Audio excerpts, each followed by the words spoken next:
Hello friends, तो ये है आपकी समावेशी शिक्षा की रैपिड फायर क्लास। तो इसमें हम सब समावेशी शिक्षा के जितने भी टॉपिक हैं उन्हें देखेंगे। तो चलिए स्टार्ट करते हैं कि समावेशी शिक्षा से क्या तात्पर्य है। ठीक है, अगर क्वेश्चन ये आता है कि समावेशी शिक्षा से आप क्या समझते हैं तो इसका मतलब क्या होता है। तो समावेशी शिक्षा वह शिक्षा होती है जिसमें सामान्य बालक बालिकाएं तथा विशिष्ट बालक बालिकाएं एक ही विद्यालय में बिना किसी भेदभाव के शिक्षा ग्रहण करते हैं। बहुत सिंपल है कि समावेशी शिक्षा का मतलब क्या होता है। ऐसी शिक्षा जिसमें बिना किसी भेदभाव के सभी को शिक्षा दी जाती है। ठीक है, चाहे वो विशिष्ट बालक हो चाहे वो सामान्य बालक हो। सामान्य बालक तो सामान्य होते ही हैं। विशिष्ट बालक से मतलब या तो बहुत ज़्यादा होशियार हो, प्रतिभाशाली की श्रेणी में आ रहा हो, या बिल्कुल मंद बुद्धि वाला को या विकलांग वाला को। ठीक है, सभी को अगर एक साथ शिक्षा दी जा रही है तो हम उसे क्या कहेंगे, समावेशी शिक्षा कहेंगे। ठीक है, इसमें विकलांग भी आ जाते हैं, समस्यात्मक बालक भी आ जाते हैं। ठीक है, मंदबुद्धि बालक भी आ जाते हैं, प्रतिभाशाली भी आ जाते हैं। तो ऐसे बालक जो होते हैं वो विशिष्ट बालक कहलाते हैं, और उन्हें छोड़ के जितने भी बालक हैं वो सामान्य बालक हैं। ठीक है, तो समावेशी शिक्षा वह शिक्षा होती है जिसमें सामान्य बालक बालिकाएं तथा विशिष्ट बालक बालिकाएं एक ही विद्यालय में बिना किसी भेदभाव के शिक्षा ग्रहण करते हैं। ठीक है, क्लियर हो गया होगा आपको। समावेशी शिक्षा जो है वो विशेष कक्षाएं विशेष विद्यालय को स्वीकार नहीं करती। ठीक है, समावेशी शिक्षा क्या कहती है कि ऐसा नहीं है कि आप प्रत्येक बच्चे के लिए विशेष विद्यालय खोलें। ठीक है, विकलांगों के लिए आप अलग खोल दें। ठीक है, मंदबुद्धि बालकों के लिए अलग खोल दें। तो ऐसी वो शिक्षा को स्वीकार नहीं करती। समावेशी शिक्षा कहती है कि एक ही विद्यालय होना चाहिए सभी बच्चों के लिए, चाहे वो विशिष्ट हो चाहे वो सामान्य हो। ठीक है, अब दोनों में डिफरेंस देख लेते हैं कि सामान्य बालक किसे कहते हैं और विशिष्ट बालक किसे कहते हैं। देखिए, सामान्य बालक वो होते हैं जिनका शारीरिक स्वास्थ्य एवं बनावट जो होती है वो इस प्रकार की होती है कि उन्हें सामान्य कार्य करने में कोई भी कठिनाई नहीं होती। मतलब जो भी कार्य हम लोग कर सकते हैं वो सारे कार्य आराम से कर लेते हैं, उन्हें कोई ज़्यादा दिक्कत नहीं होती किसी भी कार्य करने में। और इनकी जो बुद्धि लब्धि होती है, IQ होता है, वो 90 से 110 के बीच में होता है। ठीक है, और शैक्षिक उपलब्धि जो होती है वो सामान्य होती है इनकी। ठीक है, तो सामान्य बालक के बारे में क्या लिखना है आपको कि ऐसे बालक जिनके शारीरिक स्वास्थ्य सामान्य रहता है। ठीक है, बनावट भी इस तरह की होती है कि उन्हें कोई भी कार्य करने में कठिनाई नहीं होती। इनकी बुद्धि लब्धि IQ कितना होता है, तो 90 से 110 के बीच में होता है, और शैक्षिक उपलब्धि भी कितनी होती है, सामान्य होती है। ठीक है, विशिष्ट बालक कौन से होते हैं। विशिष्ट बालक जो शब्द है वो उन बच्चों के लिए प्रयुक्त होता है जो सामान्य बालकों से शारीरिक, मानसिक, संवेगात्मक और सामाजिक विशेषताओं में भिन्न होते हैं। मतलब ऐसे बालक जो भिन्न हैं। ठीक है, जो सामान्य बालक नहीं है तो हम उन्हें क्या बालक कहेंगे, विशिष्ट बालक कहेंगे। अगर सिंपल शब्दों में देखें कि जो बालक सामान्य नहीं है यानी कि वो विशिष्ट है। समावेशी शिक्षा किससे बना है, तो दो शब्दों से मिलकर बना है। कह सकते हैं हम कि दो शब्द इंक्लूड होते हैं इसमें, विशिष्ट बालक प्लस सामान्य बालक। ठीक है, दोनों को मिलाकर ही समावेशी शिक्षा होती है। फिर है कि समावेशी शिक्षा की शुरुआत कहाँ पे हुई। सबसे पहले तो सबसे पहले अमेरिका में समावेशी शिक्षा की शुरुआत हुई। ठीक है, तो समावेशी शिक्षा की शुरुआत सबसे पहले कहाँ पे हुई थी, तो अमेरिका में हुई थी। एक नंबर में पूछा जा सकता है, याद रखना। समावेशी शिक्षा को हमने 3 भागों में बांट रखा है। ठीक है, तो ये चीज़ याद रखना कि समावेशी शिक्षा को कितने भागों में बांटा गया है, 3 भागों में बांटा गया है। तो जो समावेशी शिक्षा है इसे हमने 3 भागों में बांटा है, जिसमें पहला भाग है कि शारीरिक एवं विकलांग बालक। ठीक है, जो शारीरिक रूप से विकलांग बालक होते हैं इनकी शिक्षा की बात की गई है। दूसरी जो है वो अधिगम अक्षमता से जो पीड़ित होते हैं बालक, उनकी बात की गई है उसमें। और जो तीसरा भाग है उसमें क्या है कि जो SC ST या निर्धन एवं पिछड़े बच्चे होते हैं उन्हें इंक्लूड किया गया है उसमें। ठीक है, तो ये 3 भाग है समावेशी शिक्षा के, जिसमें जो पहला भाग है शारीरिक एवं विकलांग बालक, इसमें भी 4 प्रकार में इसमें बांटा गया है। ठीक है, जो शारीरिक रूप से विकलांग हो गए, जिसमें क्या है कि दृष्टिबाधित जो बालक हैं, श्रवण बाधित बालक हैं, बाघ दोष या अस्थि बाधित जो बालक हैं। ठीक है, जो बिल्कुल भी नहीं देख पाते, सुन नहीं पाते बिल्कुल भी। ठीक है, बोल नहीं पाते सही से, या अस्थि बाधित हैं, विकलांग हैं, तो इन्हें इंक्लूड किया गया। दूसरे नंबर पर इंक्लूड किया गया आंशिक रूप से बाधित। ठीक है, जिसमें थोड़ी बहुत कमी होती है। ठीक है, फिर औसत रूप से बाधित बालक, और फिर आते हैं पूर्ण दिव्यांग जो पूरी तरीके से ही दिव्यांग हैं। ठीक है, तो इन्हें किस में इंक्लूड किया गया, तो शारीरिक एवं विकलांग बालक की श्रेणी में इंक्लूड किया गया है। ठीक है, जिनमें ये सारी कमी होती हैं। और जो दूसरे भाग में अधिगम अक्षमता वाले बालक आते हैं, जिनमें पढ़ने में, लिखने में, बोलने में दिक्कत होती है। तो ये सारी किस में आ जाते हैं, अधिगम अक्षमता वाले ये बालक कहलाते हैं। ठीक है, अगर पढ़ने में आपको दिक्कत होती है तो आप डिसलेक्सिया से पीड़ित हैं। लिखने में अगर आपको दिक्कत होती है तो आप डिस्ग्राफिया से पीड़ित हैं। अगर आपको गणित में दिक्कत होती है तो आप डिस्कैल्कुलिया से पीड़ित हैं। ठीक है, तो ऐसे करके होता है अधिगम अक्षमता। फिर जो तीसरा भाग बांटा था समावेशी शिक्षा का वो था अनुसूचित जाति, अनुसूचित जनजाति, निर्धन एवं पिछड़े वर्ग के बच्चे। ठीक है, तो इनकी शिक्षा की बात की गई है। तो ऐसे करके 3 भाग हमने बांट रखे हैं समावेशी शिक्षा के। अब NCERT ने क्या कहा है, तो NCERT के अनुसार धर्म, जाति, लिंग, समाज, परिवार आदि के आधार पर बिना भेदभाव के एक ही विद्यालय में शिक्षा देना समावेशी शिक्षा कहलाता है। ये डेफिनेशन याद कर लेना क्योंकि NCERT ने दी है और NCERT इंपॉर्टेंट है। ठीक है, तो धर्म, जाति, लिंग, समाज, परिवार आदि के आधार पर बिना भेदभाव के एक ही विद्यालय में शिक्षा दी जाती है, तो ऐसी शिक्षा समावेशी शिक्षा कहलाती है। अब विशेषताएं क्या हैं इसकी। पहली विशेषता यह है कि प्रत्येक बालक की व्यक्तिगत शक्तियों का विकास करती है। देखिए, शिक्षा से जो भी फायदे होते हैं वो सारे फायदे आप यहाँ पे लिख सकते हैं कि शारीरिक विकास होता है, मानसिक विकास होता है। ठीक है, सृजनात्मकता का विकास होता है, ये सारी चीज़ें आप लिख लेना। ठीक है, यही सारे पॉइंट्स आप लिख सकते हैं कि इसमें क्या है कि व्यक्तिगत शक्तियों का विकास करती है। शारीरिक रूप से बाधित बालक भी समान बालकों के समान महत्वपूर्ण माने जाते हैं। ठीक है, अब क्या है कि दोनों लोग एक साथ पढ़ रहे हैं, तो शारीरिक रूप से जो अपंग बालक हैं वो भी क्या है, अपने आप को इंपॉर्टेंट मानते हैं कि यहाँ पर हमें भी इज्जत दी जा रही है कि हम सबके साथ पढ़ रहे हैं।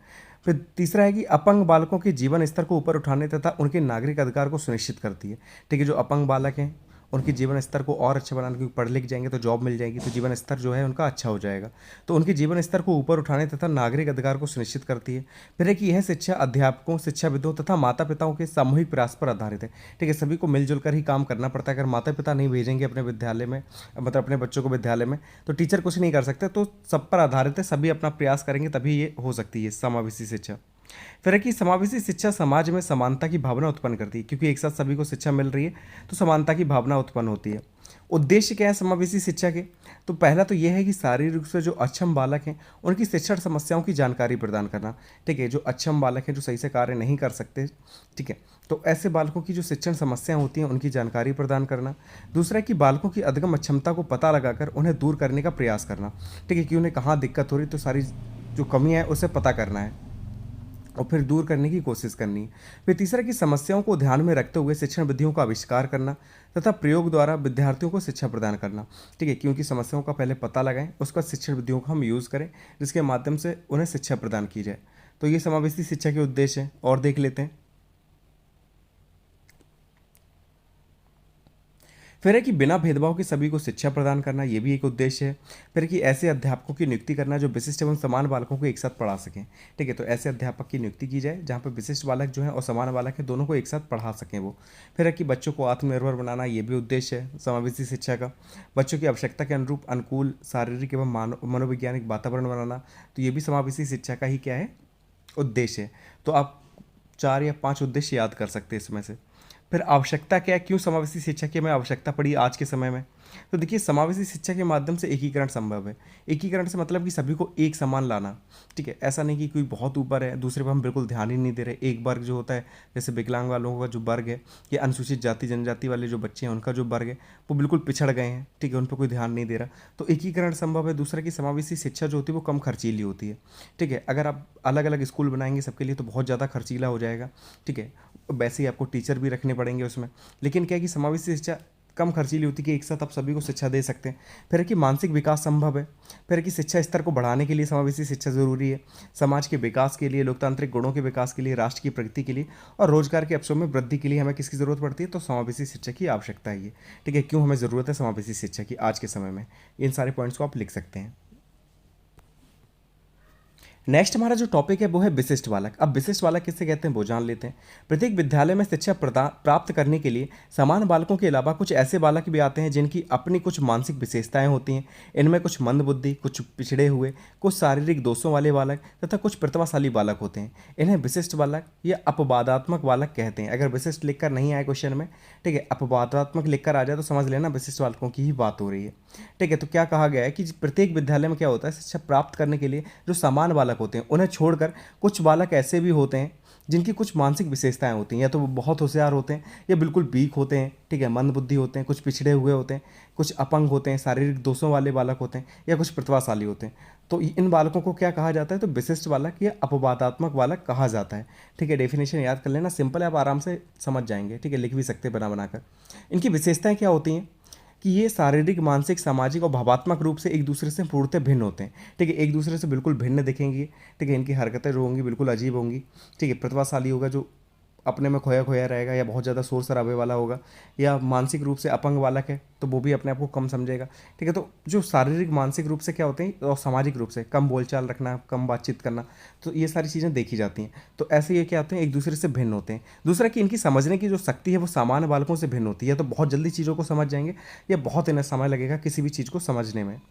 तीसरा पॉइंट है कि ये समान बालकों की तुलना में कम या अधिक गुणों वाले होते हैं। या तो कम गुण होंगे इनमें या बहुत ज़्यादा गुण होंगे। फिर है कि इनकी पालन पोषण एवं शिक्षा दीक्षा के लिए विशेष प्रबंध की आवश्यकता पड़ती है। ठीक है, तो विशेष आवश्यकता की जरूरत पड़ती है। सामान्य बालक तो क्या कि अपने आप ही पल जाते हैं। ठीक है, आराम से, उन्हें आपको ज़्यादा एफर्ट नहीं करना पड़ता। लेकिन जो ऐसे बालक होते हैं विशिष्ट बालक, उनके लिए आपको विशेष प्रबंध की आवश्यकता पड़ती है। फिर है कि इनका जीवन के प्रति नकारात्मक दृष्टिकोण होता है। थोड़ा ज़्यादा नेगेटिव सोचते हैं जो जो विशिष्ट बालक होते हैं। निगेटिविटी इनके अंदर बहुत ज़्यादा पाई जाती है। फिर है कि इनका जो आईक्यू होता है वो या तो 90 से कम होगा या 110 से ऊपर होगा, क्योंकि 90 से 110 के बीच में सामान्य बालक आते हैं। तो इनके लिए क्या है, या तो 90 से कम होगा कि मंदबुद्धि बालक हो या पिछड़े बालक हो, या 110 से ऊपर होगा जिसमें प्रतिभाशाली बालक आ जाते हैं। ठीक है, तो इतने पॉइंट्स आपको याद रखने की विशेषता है किसकी, विशिष्ट बालकों की। ठीक है, कि आईक्यू जो होगा 90 से 110 के बीच में होगा, जीवन के प्रति नकारात्मक दृष्टिकोण होता है इनका, पालन पोषण के लिए अलग से प्रबंध करना पड़ता है, इनका विशेष प्रबंध करना पड़ता है।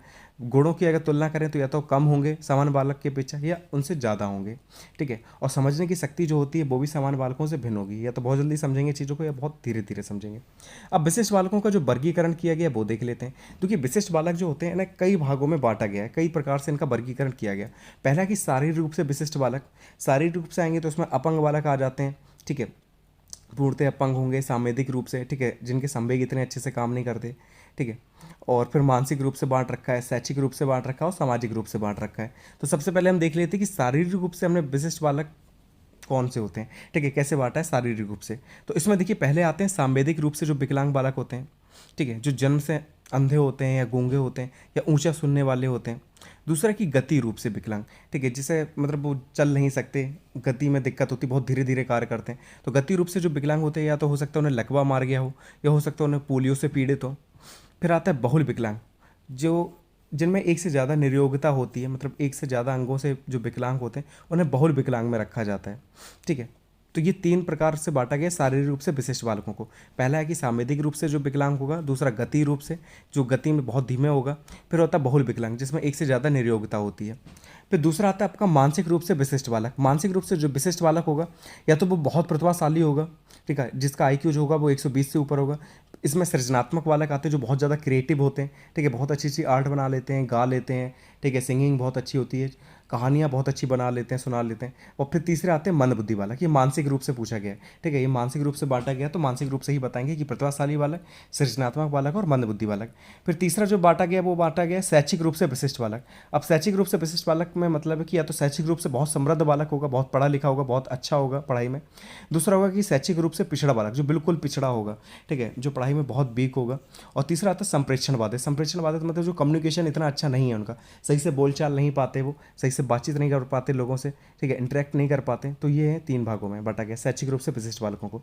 फिर आता है सामाजिक रूप से विशिष्ट बालक, जो समाज में थोड़े अलग दिखते हैं आपको। ठीक है, इसमें आपको समस्यात्मक बालक दिख जाएंगे। ठीक है, जो चोरी करते हैं या मारपीट करते हैं, तो ये समस्यात्मक बालक होते हैं। फिर आता है वंचित बालक, जैसे सुख सुविधाएं नहीं मिली अपने घर से। ठीक है, घर वाले गरीब थे, घर वालों ने छोड़ दिया, तो वंचित बालक। बाल अपराधी आ जाते हैं। ठीक है, छोटे बच्चे जो अपराध वगैरह करते हैं वो भी इसमें ही आते हैं। और फिर तिरस्कृत बालक, जिन्हें सभी ने त्याग दिया हो, छोड़ दिया हो। ठीक है, तो ये सामाजिक रूप से विशिष्ट बालक हैं। तो आपको बस ये याद रखना कि विशिष्ट बालकों का जो वर्गीकरण किया है वो शारीरिक रूप से किया, मानसिक रूप से किया, शैक्षिक रूप से किया और सामाजिक रूप से किया। सामाजिक के दो याद कर लेना कि इसमें समस्यात्मक बालक आ जाते हैं और बाल अपराधी आ जाते हैं। शैक्षिक रूप से क्या है कि शैक्षिक रूप से या तो समृद्ध बालक होगा या पिछड़ा बालक होगा। ठीक है, मानसिक रूप से क्या है, या तो प्रतिभाशाली होगा या मंदबुद्धि बालक होगा। और शारीरिक रूप से क्या है, या तो बहुल विकलांग होगा कि एक से ज़्यादा चीज़ों में दिक्कत है, या गति रूप से विकलांग होगा या सांवेदिक रूप से विकलांग होगा। ठीक है, तो ये विशिष्ट बालकों का वर्गीकरण है।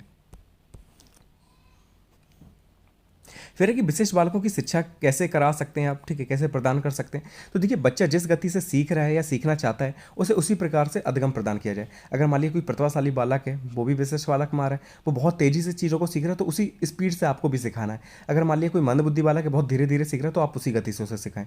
दूसरा कि विशिष्ट बालकों को शिक्षा उनकी व्यक्तिक विशेषताओं से मिलती जुलती दें, ताकि बच्चा रुचि लेकर सीख पाए। देखिए, व्यक्तिक भिन्नता आप जानते हैं कि दो बालक एक जैसे नहीं होते। ठीक है, अलग अलग होते हैं। तो उनमें व्यक्तिक विशेषताएं जो भी हैं उनकी, तो उसी हिसाब से आप उन्हें शिक्षा दें, ताकि उनकी जो रुचि इंटरेस्ट है वो बढ़ पाए। ठीक है, और वो अच्छे से सीख पाए चीज़ों को। तीसरा कि विशिष्ट बालकों की शिक्षा के लिए विभिन्न संस्थाओं की स्थापना की जाए। ठीक है, इसमें समावेशी की बात नहीं हो रही, लेकिन क्या है कि जो विशिष्ट बालक हैं, जो देख नहीं पाते, ठीक है, उनके लिए अलग संस्थान खोल दिया जाए, ताकि वहाँ पर एक ही जैसे बालक होंगे तो वो चीज़ों को अच्छे से सीख पाएंगे। तो ये चीज़ कही गई है कि विशिष्ट बालकों की शिक्षा के लिए विभिन्न संस्थाओं की स्थापना की जाए। ठीक है, समावेशी शिक्षा तो दी ही जाए, साथ ही साथ क्या है कि विभिन्न संस्थाओं की भी स्थापना की जाए। फिर कि राष्ट्रीय शिक्षा नीति 1986 में कहा गया कि जहाँ तक संभव हो आंशिक रूप से बाधित बालक जो हैं उनकी शिक्षा हो वो सामान्य बालकों के साथ ही हो। ठीक है, तो उनकी शिक्षा के लिए क्या कहा गया कि राष्ट्रीय शिक्षा नीति 1986 में कि जो आंशिक रूप से बाधित बालक हैं तो उन्हें तो अब सामान्य बालकों के साथ ही पढ़ाएं। ठीक है, जो हाथ पैर से विकलांग वगैरह हैं। फिर कि भारत सरकार द्वारा इन बालकों की शिक्षा मुफ्त रखनी चाहिए। मुफ्त पुस्तक वितरण, छात्रवृत्ति की व्यवस्था की जानी चाहिए। ठीक है, तो शिक्षा के लिए क्या कहा गया कि भारत सरकार को क्या करें, इनके लिए सब कुछ फ्री कर दें ताकि आराम से पढ़ सकें। ठीक है, तो इतने पॉइंट्स काफ़ी रहेंगे, इतने पॉइंट्स अच्छे से पढ़ लेना। और विशेष शिक्षण विधियों का प्रयोग करना है इनके लिए, विशेष पाठ्यक्रम का निर्माण करना है इनके लिए, तो ये सारी चीज़ें आ जाएंगी इनकी शिक्षा में। फिर है कि विशिष्ट बालकों की शिक्षा व्यवस्था में क्या क्या ध्यान रखने वाली बातें, कि क्या क्या चीज़ें आपको ध्यान में रखनी। तो पहले उनकी रुचियों को ध्यान में रखना है। ठीक है, उनकी आवश्यकताओं को ध्यान में रखना है। शिक्षा की जो व्यवस्था है वो गांव व शहर दोनों स्थानों में की जाए, क्योंकि ऐसे बालक तो हर जगह पाए जाएंगे। ठीक है, तो हर जगह पे होनी चाहिए ऐसी शिक्षा व्यवस्था। ठीक है, अच्छी निर्देशन सेवा की व्यवस्था की जाए। ठीक है, और जो विधियाँ हैं, शिक्षण प्रविधियाँ हैं, उनका अच्छे से यूज़ किया जाए। ऐसे टीचर की नियुक्ति की जाए जो अच्छे से पढ़ा ले इन लोगों को। ठीक है, तो ये सारे उद्देश्य हो जाएंगे, ये सारी ध्यान रखने वाली बातें हो जाएंगी। तो वो वर्गीकरण किया गया, आप चाहे तो सीधे भी लिख सकते हैं कि विशेष बालकों के प्रकार कौन कौन से आ जाते हैं। इसमें आपको तिरस्कृत बालक, बाल अपराधी, खिलाड़ी बालक जो बहुत अच्छा खेल लेता है, सृजनात्मक बालक जो बहुत क्रिएटिव होगा, समस्यात्मक बालक जो अपराधी वगैरह होगा, विकलांग बालक, मानसिक रूप से पिछड़ा बालक, प्रतिभाशाली बालक, और को समायोजित बालक जो अपने आप को समायोजित नहीं कर पाता अकॉर्डिंग टू कंडीशन। ठीक है, तो ये सारे बालक किसके प्रकार हैं, तो विशिष्ट बालकों के ही प्रकार। तो हमने विशिष्ट बालकों के बारे में पढ़ लिया, अब हम उनके प्रकार के बारे में पढ़ेंगे, जिसमें जो पहला प्रकार है वो है प्रतिभाशाली बालक। ठीक है, इसे इंग्लिश में गिफ्टेड चिल्ड्रन भी कह सकते हैं, प्रतिभाशाली बालकों को। ठीक है, तो इसके बारे में पढ़ लेते हैं। प्रतिभाशाली बालक सामान्य बालकों से सभी बातों में श्रेष्ठतर होते हैं। मतलब कहें कि जो सामान्य बालक होते हैं उनसे हमेशा हर चीज़ में अच्छे होते हैं प्रतिभाशाली बालक। इनकी जो बुद्धि लब्धि होती है वो 120 से ऊपर होती है। ये साधारण बालकों की अपेक्षा बहुत योग्य होते हैं। जो भी कार्य इन्हें प्रदान किया जाता है इसे शीघ्र करके दिखा देते हैं। ये अपनी श्रेष्ठ क्षमता के बल पर शैक्षिक उपलब्धियों में विद्यालय स्तर पर श्रेष्ठ स्थान प्राप्त करते हैं, या किसी विशेष स्थान जैसे कि गणित, कला, विज्ञान, सृजनात्मक लेखन इत्यादि में उच्च स्तरीय प्रतिभा रखते हैं। ऐसे बालक प्रतिभाशाली बालक कहलाते हैं। तो देखिए, प्रतिभाशाली बालक के बारे में आपको इतना ही लिखना है कि ऐसा कोई भी बालक जो सामान्य बालकों से कई चीज़ों में श्रेष्ठ होता है वो प्रतिभाशाली बालक कहलाता है। ठीक है, मतलब ज़्यादातर हर चीज़ में ही श्रेष्ठ होता है, तो ऐसे बालक को हम प्रतिभाशाली बालक कहते हैं, जिनका IQ 120 से ऊपर होता है। ठीक है, ये किसी भी चीज़ में कोई भी कार्य इन्हें दिया जाता है ये शीघ्र करके दिखा देते हैं। ठीक है, इनकी जो शैक्षिक उपलब्धियाँ होती हैं विद्यालय में वो भी काफ़ी अच्छी होती हैं, अच्छा स्थान प्राप्त करते हैं विद्यालय में। गणित, कला, विज्ञान, सृजनात्मक लेखन इत्यादि में ये उच्च स्तरीय प्रतिभा भी रखते हैं। ठीक है, तो ऐसे बालकों को हम क्या कहते हैं, प्रतिभाशाली बालक कहते हैं। देखिए, अगर आप सीधी सीधी डेफिनेशन नहीं लिख सकते तो आप बनाकर भी लिख सकते हैं, ऐसे नंबर नहीं कटेगा। ठीक है, आप लिख सकते हैं कि प्रतिभाशाली बालक जो होते हैं वो समान बालकों की अपेक्षा सभी बातों में श्रेष्ठतर होते हैं, सबसे अच्छे होते हैं। ठीक है, इनकी जो बुद्धि लब्धि है वो 120 से ऊपर होगी, और साधारण बालकों की अपेक्षा बहुत ज़्यादा योग्य होते हैं। ठीक है, किसी भी काम को बहुत जल्दी ये कर लेते हैं। हेनरी स्किनर एवं हैरीमैन ने क्या कहा है कि प्रतिभाशाली शब्द का प्रयोग उन 1% बालकों के लिए किया जाता है जो सबसे अधिक बुद्धिमान होते हैं। ठीक है, तो ये डेफिनेशन याद कर लेना, सिंपल सी इसी को लिख देना आप कि प्रतिभाशाली शब्द का प्रयोग उन 1% बालकों के लिए किया जाता है जो सबसे अधिक बुद्धिमान होते हैं। ये किसने कहा है, तो स्किनर एवं हैरीमैन ने कहा है। कॉलसैनिक ने क्या कहा कि वह बालक जो अपने आयु स्तर के बच्चों में किसी योग्यता में अधिक हो तथा समाज के लिए महत्वपूर्ण तथा नया योगदान कर सके। ठीक है, ये कॉलसैनिक ने कहा है कि वह बालक जो अपनी आयु स्तर, मतलब उसकी आयु के जितने भी बच्चे हैं उनमें से सबसे ज़्यादा योग्यता रखता हो। ठीक है, तो ऐसे बालक को हम क्या कहेंगे, प्रतिभाशाली बालक कहेंगे। अब ये है कि प्रतिभाशाली बालकों की आप पहचान कैसे करेंगे कि कौन सा बालक है प्रतिभाशाली और कौन सा मंद बालक है। तो देखिए, बुद्धि परीक्षण पहली चीज़ है जिसके द्वारा आप प्रतिभाशाली बालकों की पहचान कर सकते हैं। फर्स्ट सेमेस्टर में हमने पढ़ा था कि बुद्धि परीक्षण 2 टाइप के होते हैं। पहला होता है शाब्दिक बुद्धि परीक्षण और अशाब्दिक बुद्धि परीक्षण। फिर इन्हीं को 2 भागों में बांटा था कि व्यक्तिगत बुद्धि परीक्षण और सामूहिक बुद्धि परीक्षण। ठीक है, शाब्दिक में शब्दों के माध्यम से करते हैं, पेपर वगैरह लेते होंगे। अशाब्दिक में क्या कि अलग अलग तरीकों से लेते हैं, चित्र बनवाते हैं या भूल भुलैया परीक्षण, ये सारी चीज़ें आ जाती हैं। व्यक्तिगत में होता है कि एक व्यक्ति का एक एक करके लेते हैं, और सामूहिक में क्या एक साथ कई सारे लोगों का बुद्धि परीक्षण करते हैं। ठीक है, तो पहला तो यही हो गया बुद्धि परीक्षण। टर्मन ने क्या कहा कि वह बालक जो 140 से अधिक का बुद्धि लब्धि है उसकी, मतलब किसी भी बालक की 140 से ऊपर बुद्धि लब्धि है तो वह प्रतिभाशाली बालकों की श्रेणी में आता है। तो ये टर्मन ने कहा था कि 140 पर अगर आपकी बुद्धि लब्धि है तो आप प्रतिभाशाली बालकों में आएंगे। दूसरा जरिया है पता करने का कि कौन सा बालक प्रतिभाशाली है, तो उसमें आ जाता है आपका उपलब्धि परीक्षण, अचीवमेंट टेस्ट, कि आपने क्या क्या चीज़ें पाई हैं। ठीक है, आपकी शैक्षिक उपलब्धि कैसी है, आपके मार्क्स कैसे आते हैं विद्यालय में। ठीक है, फर्स्ट आते हैं, सेकंड आते हैं, कैसे मार्क्स आ रहे हैं, तो ये उपलब्धि परीक्षण कहलाता है। तीसरा कि अभिरुचि परीक्षण, इसका मतलब होता है इंटरेस्ट टेस्ट। यह परीक्षण बताता है कि बालकों की रुचि किन किन कार्यों में है और भविष्य में वह क्या बनना चाहता है। ठीक है, बच्चों से आपने देखा होगा कि छोटे जो टीचर्स वगैरह होते हैं पूछते हैं कि आपको क्या बनना है फ्यूचर में। ठीक है, आपका इंटरेस्ट किस में है, तो इससे भी पता लगाया जा सकता है कि कौन सा बालक प्रतिभाशाली है। फिर है कि संबंधित बालकों की सूचनाएं, जो बालक है उनसे संबंधित जितनी भी सूचनाएं होती हैं उनसे भी पता चल जाता है कि माता पिता उनके बारे में क्या कह रहे हैं, आस पड़ोस वाले अध्यापक क्या कहते हैं, तो उससे भी पता चल जाता है कि बालक कैसा है, ठीक है, प्रतिभाशाली है कि मंद बालक है। फिर अवलोकन विधि है कि ऑब्जर्वेशन करना कि बालक कैसी हरकतें कर रहा है, ठीक है, पढ़ाई में ज़्यादा जोर दे रहा है कि या इधर उधर चीज़ों में कर रहा है, ठीक है, तो इससे भी पता चल जाता है कि बालक प्रतिभाशाली है कि नहीं है। या और लास्ट जो है वो बालकों के गुणों के आधार पर, ठीक है, कि उसकी क्वालिटीज़ क्या हैं, क्या गुण हैं उसके, ठीक है, तो गुणों के आधार पर भी हम कह सकते हैं कि बालक कैसा होगा।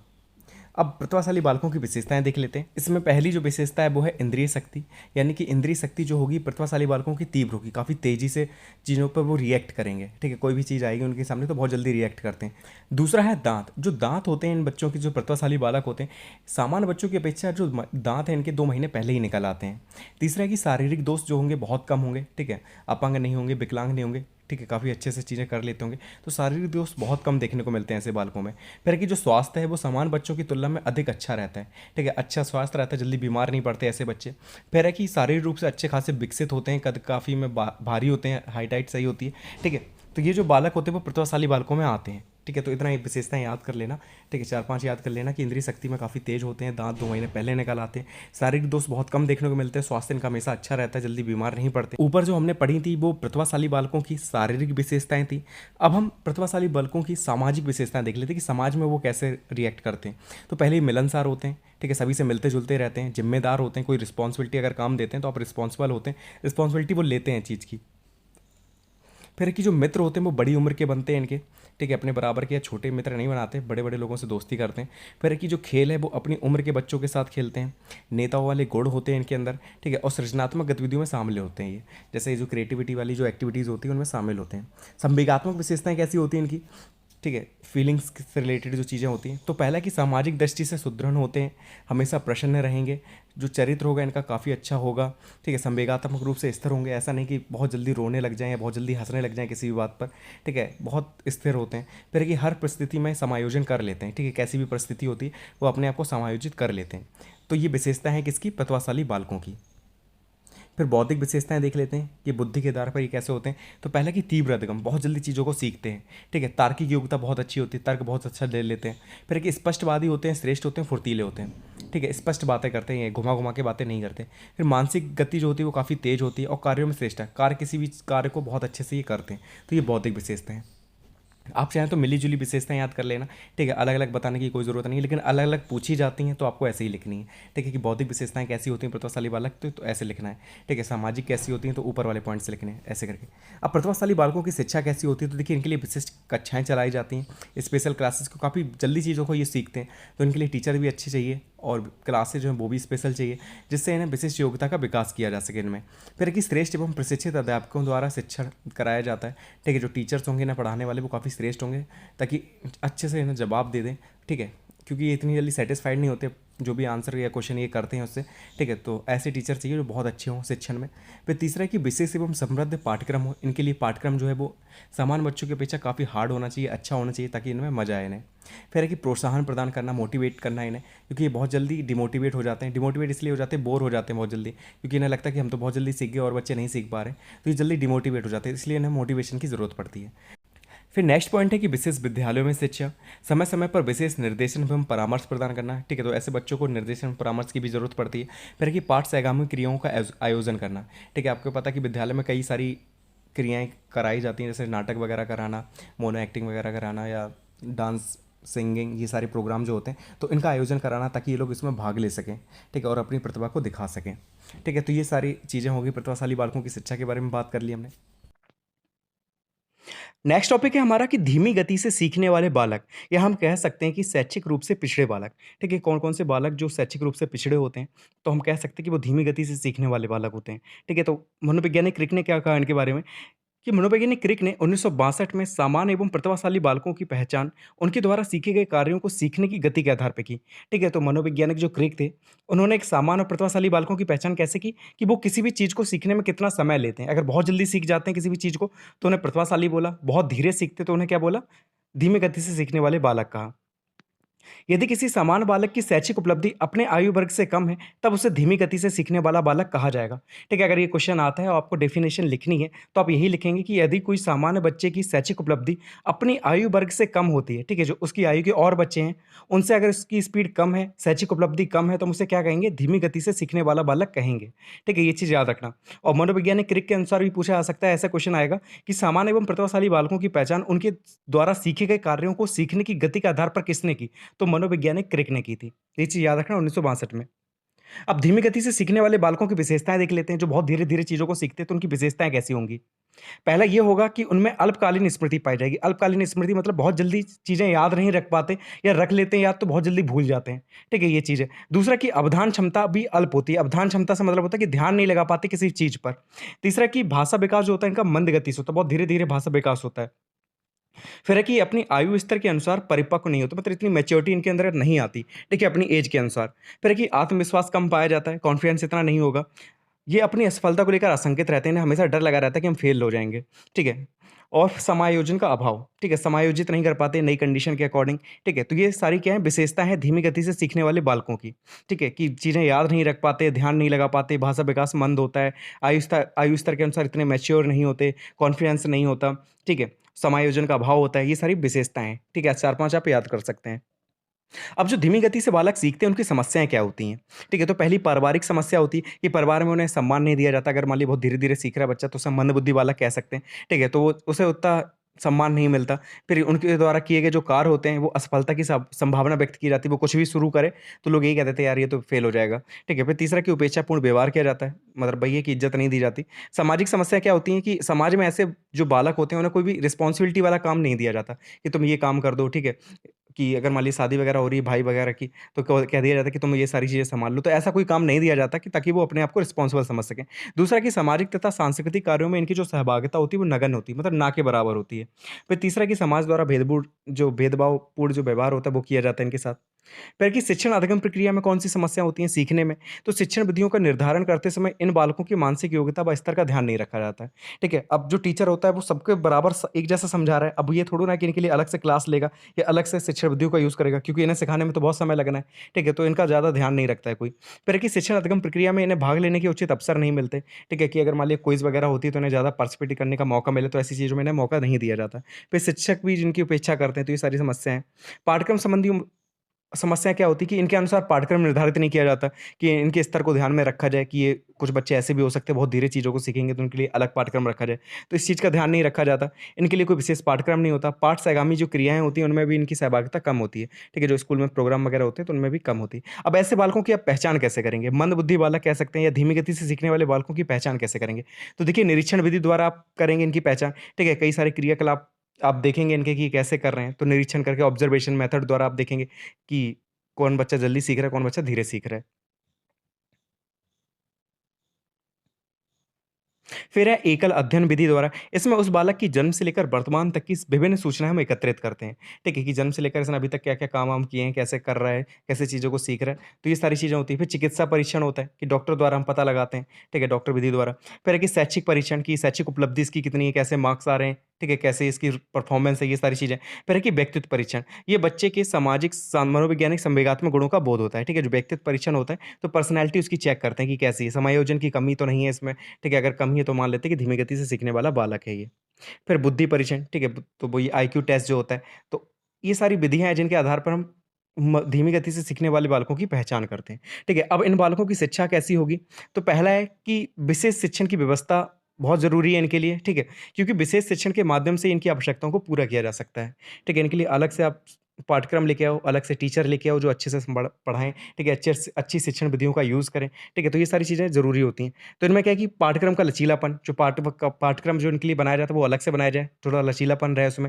दूसरा कि शिक्षक द्वारा बच्चे का अवलोकन किया जाए समय-समय पर, ठीक है? मोटिवेट किया जाए, अधिगम के लिए हमेशा तत्पर रहें ये, इसलिए उसके लिए तैयार करें, मोटिवेट करते रहें आप। क्रियात्मक विधियाँ जो होती हैं उनका प्रयोग करें आप, ठीक है? अगर कोई भी चीज़ सीधे दिखा रहे हैं तो आप कुछ अलग तरीके से दिखाएँ, कोई प्रोजेक्ट के माध्यम से दिखाएँ तो बच्चे थोड़े इंटरेस्ट लें और उन्हें समझ में आए चीज़ें। फिर है कि कक्षा-कक्ष की जो आवश्यकता संबंधी है, ठीक है? जो इन्हें ज़रूरत है चीज़ें वो उपलब्ध कराई जाए इन्हें। आत्मविश्वास इनका बढ़ाया जाए, ठीक है? भाषा विकास पे जोर दिया जाए कि अच्छे से अच्छे इनका भाषा विकास हो जाए, कि जितना अच्छा भाषा विकास होगा, उतनी जल्दी चीज़ों को ये समझेंगे। तो ये क्या है, धीमे गति से सीखने वाले बालकों की शिक्षा है। ठीक है, देखिए अगर कभी भी कुछ भी आता है, मंदबुद्धि बालक का आ जाए, धीमी गति से सीखने वाले बालक का आ जाए, या दृष्टि दोष से पीड़ित बालक का आ जाए, या बाड़ी दोष से बाधित बालकों का आ जाए, ठीक है, तो आपको देखो शिक्षा के बारे में अगर उनका पूछे हैं तो आपको यही सारे पॉइंट्स याद कर लेने हैं। ठीक है, ये सारे पॉइंट्स ऐसे पॉइंट्स हैं ना, आप किसी में भी लिख सकते हैं। ठीक है, तो इन पॉइंट्स को अच्छे से याद कर लेना, कोई भी क्वेश्चन आए आप इन पॉइंट्स को लिख सकते हैं, तो बहुत आसान हो जाएगा आपके लिए। अब हम बात करेंगे अपवंचित बालक की। ठीक है, अपवंचित बालक या वंचित बालक इन्हें कह सकते हैं। दिन पर दिन होती वैज्ञानिक प्रगति तथा आर्थिक प्रगति के बावजूद हमारे समाज के विभिन्न वर्गों में बहुत ही असमानता है। एक वर्ग बहुत संपन्न है तो दूसरा बहुत विपन्न। विपन्न वर्ग के बालक अनेक प्रकार की सामाजिक, आर्थिक व सांस्कृतिक सुविधाओं से वंचित रह जाते हैं। इन सुविधाओं की कमी के कारण इनका विकास समान बालकों की तरह नहीं हो पाता। इसके अलावा भाषा, धर्म, जाति, क्षेत्र, वर्ण, लिंग के कारण जो बालक होते हैं वो अपवंचित रह सकते हैं। देखिए समाज में होता क्या है कि आपको पता है कि दिन पर दिन वैज्ञानिक प्रगति हो रही, नई पर नई खोज होती जा रही है, आर्थिक प्रगति भी बहुत ज़्यादा हो रही है, लेकिन फिर भी क्या है कि हमारे समाज में दो वर्ग पाए जाते हैं। एक तो बहुत अमीर है जिसके पास किसी चीज़ की कमी नहीं है, और दूसरा वर्ग ऐसा होता है जिसके पास कोई भी चीज़ है ही नहीं। ठीक है, खाने को भी उनके पास सही से नहीं होता। तो जो ऐसा वर्ग है उसकी बात की जा रही है कि ऐसे वर्ग के जो बालक होते हैं उन्हें कई प्रकार की सामाजिक, आर्थिक और सांस्कृतिक सुविधाओं से वो वंचित रह जाते हैं, नहीं मिलती उन्हें सुविधाएं। ठीक है, जिस उम्र में उन्हें पढ़ना चाहिए उस उम्र में उन्हें रिक्शा चलाना पड़ रहा है, या कूड़े वाले सामान ढोने पड़ रहे हैं, या होटल में काम करना पड़ रहा है, तो उन्हीं की बात की जा रही है। तो ऐसे बालकों को हम वंचित बालक कहते हैं। ठीक है, जो सामाजिक, आर्थिक और सांस्कृतिक सुविधाओं से वंचित रह जाते हैं। ठीक है, इन सुविधाओं की कमी के कारण इनका विकास जो है वो समान बालकों की तरह नहीं हो पाता जैसा सामान्य बालकों का होता है। ठीक है, तो ऐसे बालकों को हम लोग क्या कह सकते हैं, वंचित बालक या अपवंचित बालक कहते हैं। जिन बालकों को अपनी प्रगति हेतु अपने समाज में न्यूनतम सुविधाएं भी प्राप्त नहीं होती, वह सामाजिक दृष्टि से अपवंचित या वंचित बालक कहलाएगा। ठीक है, तो हम सोशली डिसएडवांस चिल्ड्रन किसे कहेंगे हम, या सामाजिक दृष्टि से वंचित बालक किसे कहेंगे, तो ऐसे बालक जिन्हें अपनी प्रगति हेतु समाज में न्यूनतम सुविधाएं भी प्राप्त नहीं होती, ऐसे बालकों को हम सामाजिक दृष्टि से वंचित बालक कहेंगे। अब इनकी विशेषताएं क्या होती हैं ऐसे बालकों की, कैसे आप पहचानेंगे क्या विशेषताएं इनकी? तो पहला ये रहता है कि सामाजिक रूप से ये हीन भावना से ग्रसित रहते हैं। ठीक है, कुछ अपने में ही खोए खोए से रहते हैं, बातचीत नहीं करते खुलकर, हमेशा शर्माते रहते हैं, नहीं बोल पाते। दूसरा कि संवेगात्मक अस्थिरता पाई जाती है। ठीक है, मतलब अपने संवेगों पर कंट्रोल नहीं कर पाते ये। तीसरा कि बौद्धिक स्तर इनका निम्न होता है, इतने पढ़े लिखे नहीं होते, इतना मौका इन्हें नहीं मिलता, तो जो बौद्धिक स्तर वो काफ़ी निम्न होगा। असुरक्षा की भावना होती है इनके अंदर। ठीक है, डरते रहते हैं, असुरक्षा की भावना रहती है। फिर है कि अंतर्मुखी होते हैं ये, निराशावादी होते हैं और रूढ़िवादी होते हैं। ठीक है, अंतर्मुखी से मतलब है कि अपने में ही खोए नहीं रहना। ठीक है, किसी से बातचीत ना करना, खुल के ना बोलना, ये सारी चीज़ें। फिर है कि ये विद्यालय के क्रियाकलापों में भी भाग लेने में घबराते हैं, इन्हें डर लगता है कि क्रियाकलाप में कैसे भाग लें। ठीक है, क्योंकि दूसरों के सामने ये आना नहीं चाहते, डरते रहते हैं। दूसरे बहुत अच्छे हैं, संपन्न घर के लोग हैं, ये विपन्न लोग हैं, इन्हें चीज़ें नहीं मिल रही। ठीक है, तो ये थोड़े शर्माते रहते हैं। फिर है कि ये भविष्य की ओर दृष्टि का अभाव होता है। ठीक है, फ्यूचर के बारे में ये अच्छे से नहीं सोच पाते। इन्हें फ्यूचर क्या है कि वही दिखता है कि इन्हें भी आगे चल के वही काम करना है, रिक्शा चलाना है या होटल में काम करना है, ये सारी चीज़ें। ठीक है, तो भविष्य के प्रति इनका दृष्टि का अभाव रहता है। तो ये सारी विशेषताएँ होती हैं किसकी, अपवंचित बालक की या वंचित बालक की। अब वंचित बालकों के प्रकार देख लेते हैं। देखिए, संवेगात्मक दृष्टि से वंचित बालक हो सकते हैं। दूसरा, सामाजिक दृष्टि से वंचित बालक हो सकते हैं, शैक्षिक दृष्टि से वंचित बालक हो सकते हैं, सांस्कृतिक दृष्टि से हो सकते हैं और आर्थिक दृष्टि से हो सकते हैं। तो आर्थिक दृष्टि तो सीधा है कि अमीर-गरीब हो जाएगा, ठीक है। सांस्कृतिक दृष्टि से हो सकते हैं कि एक समाज का तबका ऐसा है जिसे हम बिल्कुल भी इम्पोर्टेंस ही नहीं देते, ठीक है, तो वो सांस्कृतिक दृष्टि से हो जाएगा। शैक्षिक दृष्टि से कि एक बहुत पढ़ा लिखा है और एक बिल्कुल नहीं पढ़ा, ठीक है, उसे पढ़ने का मौका ही नहीं मिला कभी, तो वो शैक्षिक दृष्टि से हो जाएगा। सामाजिक दृष्टि से भी कुछ लोगों के साथ जो भेदभाव किया जाता है, वो सामाजिक दृष्टि से हो जाएगा। तो ऐसे करके वंचित बालकों के ये प्रकार हैं। ठीक है, कितने भागों में बाँटा गया? तो 5 भागों में बाँटा गया, इन्हें याद कर लेना। फिर इनकी शिक्षा व्यवस्था कैसी होगी? ठीक है, जो अपवंचित बालक हैं, इनकी शिक्षा व्यवस्था आप कैसे कराएँगे? तो देखिए, इनके साथ क्या है कि प्रेम, सहानुभूति एवं सहयोगपूर्ण व्यवहार करना चाहिए। ठीक है, अच्छे से इनके साथ बिहेव करना चाहिए, ताकि ये लोग आपसे खुलकर बातचीत दूसरा है कि वर्ग भेद को समाप्त करके बालकों की शिक्षा को समान अधिकार मिलना चाहिए। ठीक है, जो भेदभाव होता है, जाति, कास्ट वगैरह, धर्म वगैरह के, तो ये सारी चीज़ें समाप्त कर दिया जाए और सभी को समान अधिकार मिले शिक्षा का। तीसरा है कि इनके समुचित विकास के लिए न्यूनतम आवश्यकताओं की पूर्ति की जानी चाहिए, जिसके लिए गवर्नमेंट इन्हें आर्थिक सहायता दे। ठीक है, तो इनके ज़्यादातर विकास करने के लिए क्या करना चाहिए? तो न्यूनतम आवश्यकताएँ गवर्नमेंट को वो पूरी करनी चाहिए। फिर है कि इनकी शैक्षिक तथा व्यावहारिक समस्याओं का समाधान होना चाहिए। ठीक है, क्या-क्या इन्हें दिक्कत हो रही है उसके लिए एक्स्ट्रा क्लास लगवाओ, स्पेशल टीचर्स रखो इनके लिए, ये सारी चीज़ें। फिर है कि इनकी आवश्यकता तथा वातावरण की स्थिति के अनुसार अवकाश प्रदान करना चाहिए। ठीक है, मान लीजिए कोई बच्चे गाँव से हैं, ठीक है, खेतों में काम वगैरह होता है, उनके घर में खेती वगैरह होती है, तो ऐसे टाइम पे अवकाश दे दिया जाए उन्हें, ठीक है, ताकि वो घरों में काम करा सकें, फिर आराम से विद्यालय आएँ। ठीक है, ऐसा नहीं कि विद्यालय के काम के चक्कर में वो विद्यालय छोड़ दें। तो आवश्यकता के अनुसार और वातावरण की स्थिति के अनुसार इन्हें अवकाश प्रदान किया जाए। फिर है कि इनके अभिभावकों को आर्थिक सहायता यानी कि स्कॉलरशिप वगैरह जो दी जाती है, वो इसीलिए दी जाती है। ठीक है, तो अभिभावकों को आर्थिक सहायता, प्रेरणा प्रदान करना चाहिए, ठीक है, मोटिवेट करना चाहिए उनके पेरेंट्स को, जिससे वो बच्चों को अपने विद्यालय भेज सकें। ठीक है, तो ये सारी चीज़ें हैं, इनकी शिक्षा के बारे में यही सारे पॉइंट्स आपको लिखने हैं। ठीक है? नेक्स्ट टॉपिक है समस्यात्मक बालक। देखिए, समस्यात्मक बालक ऐसे बालकों को कहा जाता है जो हर जगह समस्या क्रिएट कर देते हैं।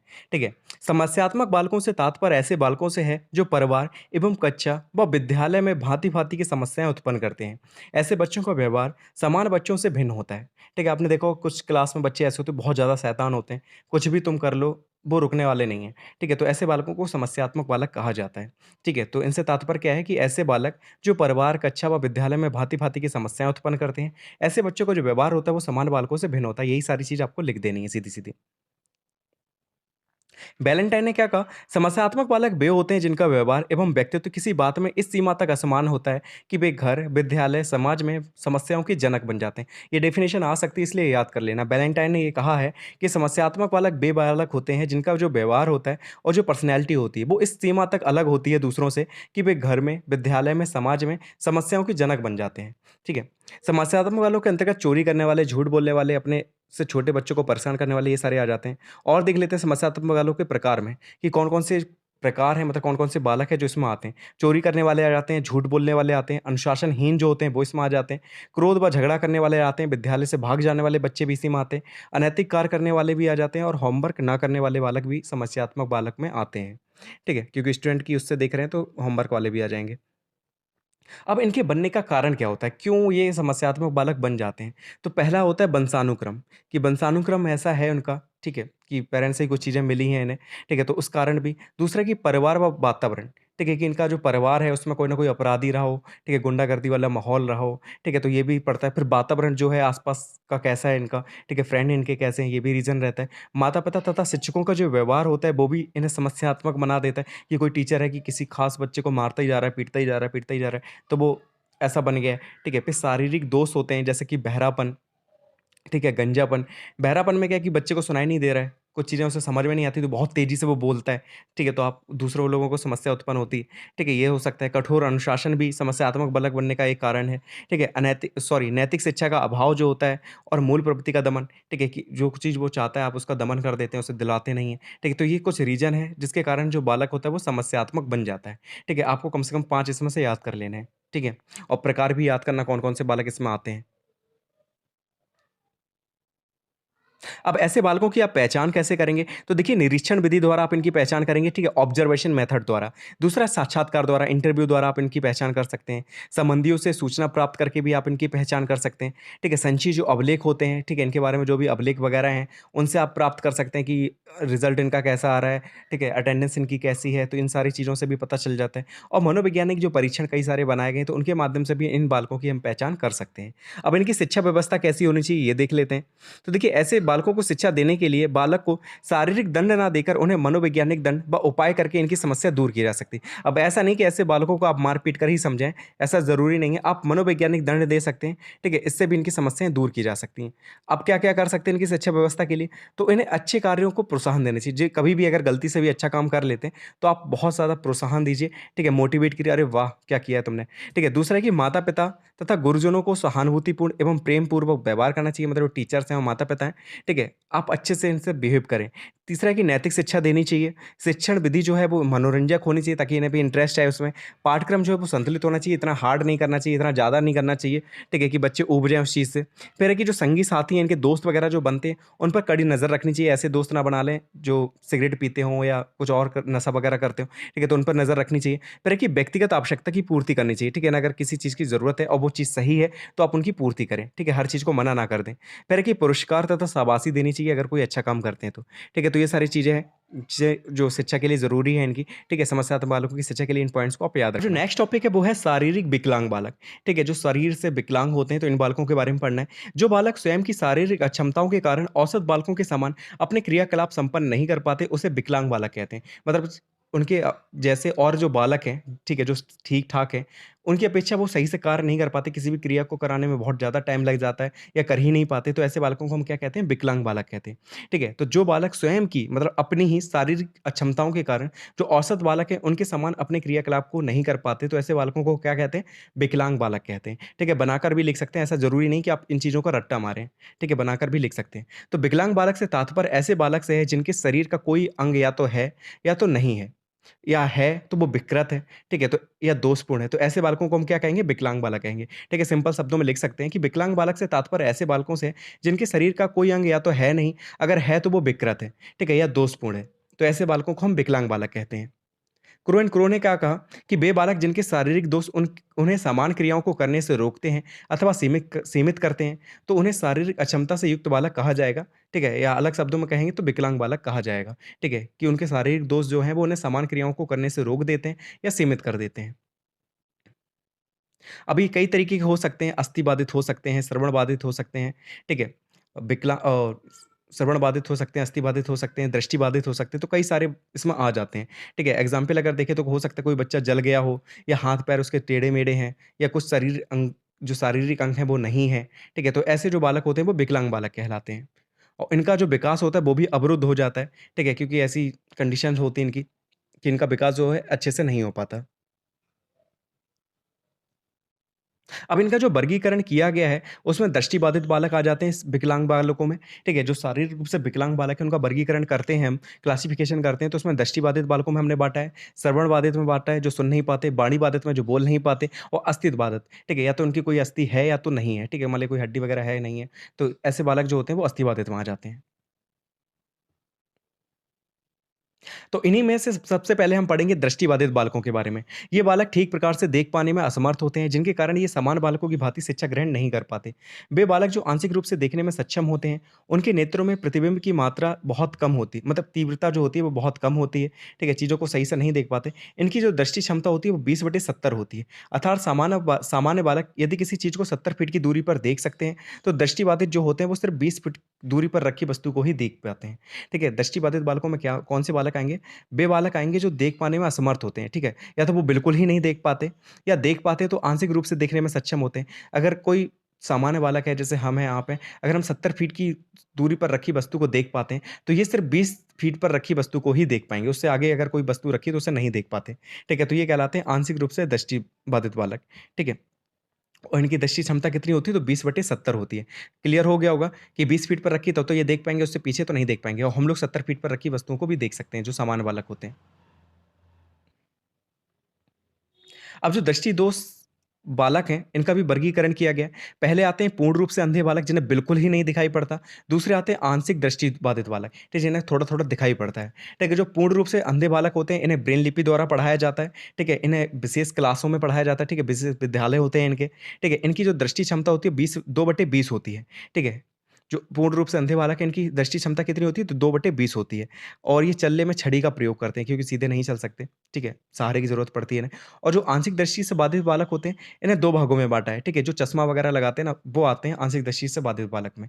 ठीक है, इसमें निकट दृष्टि दोष से पीड़ित बालक आ सकते हैं और दूर दृष्टि दोष से पीड़ित बालक आ सकते हैं। ठीक है, अब ये चीज़ याद रखना कि जो निकट दृष्टि दोष से बालक पीड़ित है, उसे पास का तो सही दिखेगा। ठीक है, शब्द पे मत जाना कि निकटदर्शी दोस्त लिखा है, ठीक है? इसमें पास का तो साफ दिखता है लेकिन दूर की वस्तुएँ वो उन्हें धुंधली दिखेंगी या बिल्कुल नहीं दिखेंगी, ठीक है? और इंग्लिश में इसे क्या कहते हैं निकटदर्शी दोष को इन्हें मायोपिया कहते हैं कि वो मायोपिया से पीड़ित हैं। दूसरा कहलाता है दूरदृष्टि दोष जिसे हाइपरमेट्रोपिया कहते हैं इंग्लिश में, ठीक है? इन बालकों को क्या होता है कि दूर का तो साफ दिखता है लेकिन जो पास की चीज़ें हैं, वो इन्हें धुंधली दिखेंगी या नहीं दिखेंगी, ठीक है? ये चीज़ याद रखना कि दूरदृष्टि दोष वाले को दूर का दिखेगा, निकटदृष्टि दोष वाले को पास का दिखेगा, ठीक है? इतना याद रखना और जो उल्टा होगा वो उसे नहीं दिखेगा, कम दिखेगा।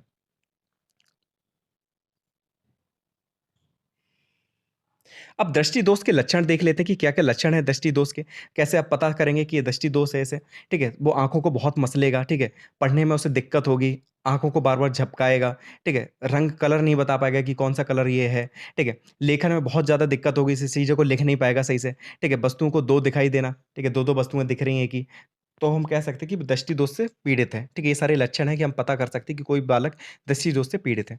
फिर है कि दृष्टि दोष के कारण क्या हो सकते हैं? तो पहला कि संक्रामक रोग, कोई ना कोई संक्रामक रोग है, उसके कारण दृष्टि दोष हो सकता है, ठीक है? दूसरा कि दुर्घटना हो या कोई चोट वगैरह लग गई हो, ठीक है? और तीसरा वंशानुगत कारक, ठीक है? अगर रंगों को नहीं पहचान पा रहा है, तो वो वंशानुगत हो सकता है, ठीक है? तो ये 3 रीज़न है दृष्टि दोष के। अब दृष्टि दोष का प्रभाव क्या पड़ता है? तो प्रभाव ये पड़ता है कि बच्चा जो होता है, वो गतिहीन हो जाता है, ठीक है? बहुत धीरे-धीरे कार्य कर पाता है, भाषा विकास इतनी तेज़ी से नहीं होता, सामाजिकरण जो होता है, वो समाज में घुल-मिल नहीं पाता, तो वो भी अवरुद्ध हो जाता है। बुद्धि, लब्धि, आईक्यू जो होता है, वो काफ़ी कम पाया जाता है, ठीक है? ज्ञानेंद्रियाँ जो होती हैं, वो अधिक संवेदनशील हो जाती हैं। अगर आँखों से नहीं देख पा रहा है, तो उसके जो कान हैं, नाक है, ये काफ़ी तेज़ हो जाएँगे, ठीक है? फिर है कि कि शैक्षिक उपलब्धि काफ़ी कम होती है इन बच्चों की। स्मरण शक्ति जो होती है वो काफ़ी तीव्र हो जाती है, चीज़ों को बहुत जल्दी चीज़ों को याद रख पाते हैं, ठीक है? काफ़ी दिन तक याद रख सकते हैं। तो ये दृष्टि दोष के प्रभाव होते हैं। अब दृष्टिबाधितों का जो परीक्षण है वो स्नेलर चार्ट द्वारा किया जाता है। 1 नंबर में पूछ सकता है कि जो दृष्टिबाधित होते हैं इनका परीक्षण किसके द्वारा किया जाता है? तो स्नेलन चार्ट द्वारा इनका परीक्षण किया जाता है। जिसका विकास किसने किया? तो डॉक्टर हर्बर्ट स्नेलर ने इसका विकास किया था, ठीक है? और ये इसका आरंभ कैसे होता है? तो बड़े ई अक्षर से होता है। आपने देखा होगा जो डॉक्टर की दुकान वगैरह में आप जाते हैं, ठीक है? जहाँ आँखों का चश्मा मिलता है या आँखों के डॉक्टर जो होते हैं, उनके यहाँ पे आपने एक चार्ट देखा होगा, इसमें वो कहते हैं ये अक्षरों को पढ़ो, ठीक है? बड़ा-सा अक्षर लिखा होता है, फिर छोटे-छोटे होते जाते हैं। तो उसी को कहते हैं स्नेलन चार्ट, ठीक है? और इसकी जो विकास है वो किसने किया था? डॉक्टर हर्बर्ट स्नेलर ने इसका विकास किया था और इसका जो प्रारंभ है वो बड़े ई अक्षर से होता है।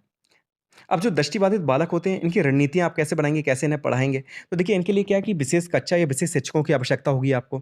अलग से पाठ्यक्रम की व्यवस्था करेंगे आप, ब्रेन लिपि की व्यवस्था करेंगे कि ठीक ब्रेन शिक्षण से आप पढ़ा सकें इन्हें। माता-पिता तथा शिक्षकों का सहयोग चाहिए आपको कि माता-पिता अगर पढ़ाना चाहेंगे तभी तो आप पढ़ा पाएँगे, ठीक है? तो वो चीज़ ज़रूरी है। संसाधन कक्ष प्रबंधन, ठीक है? कि इन्हें जितनी चीज़ों की ज़रूरत पड़ती है, वो सारी चीज़ें इन्हें उपलब्ध कराई जाएँ। तो ये सारी रणनीतियाँ आप बनाएँगे जब दृष्टिबाधित बालकों को आप पढ़ाएँगे। नेक्स्ट टॉपिक है बाड़ी बाधित या बाक दोष बालक, मतलब ऐसे बालक जो सही से चीज़ों को बोल नहीं पाते।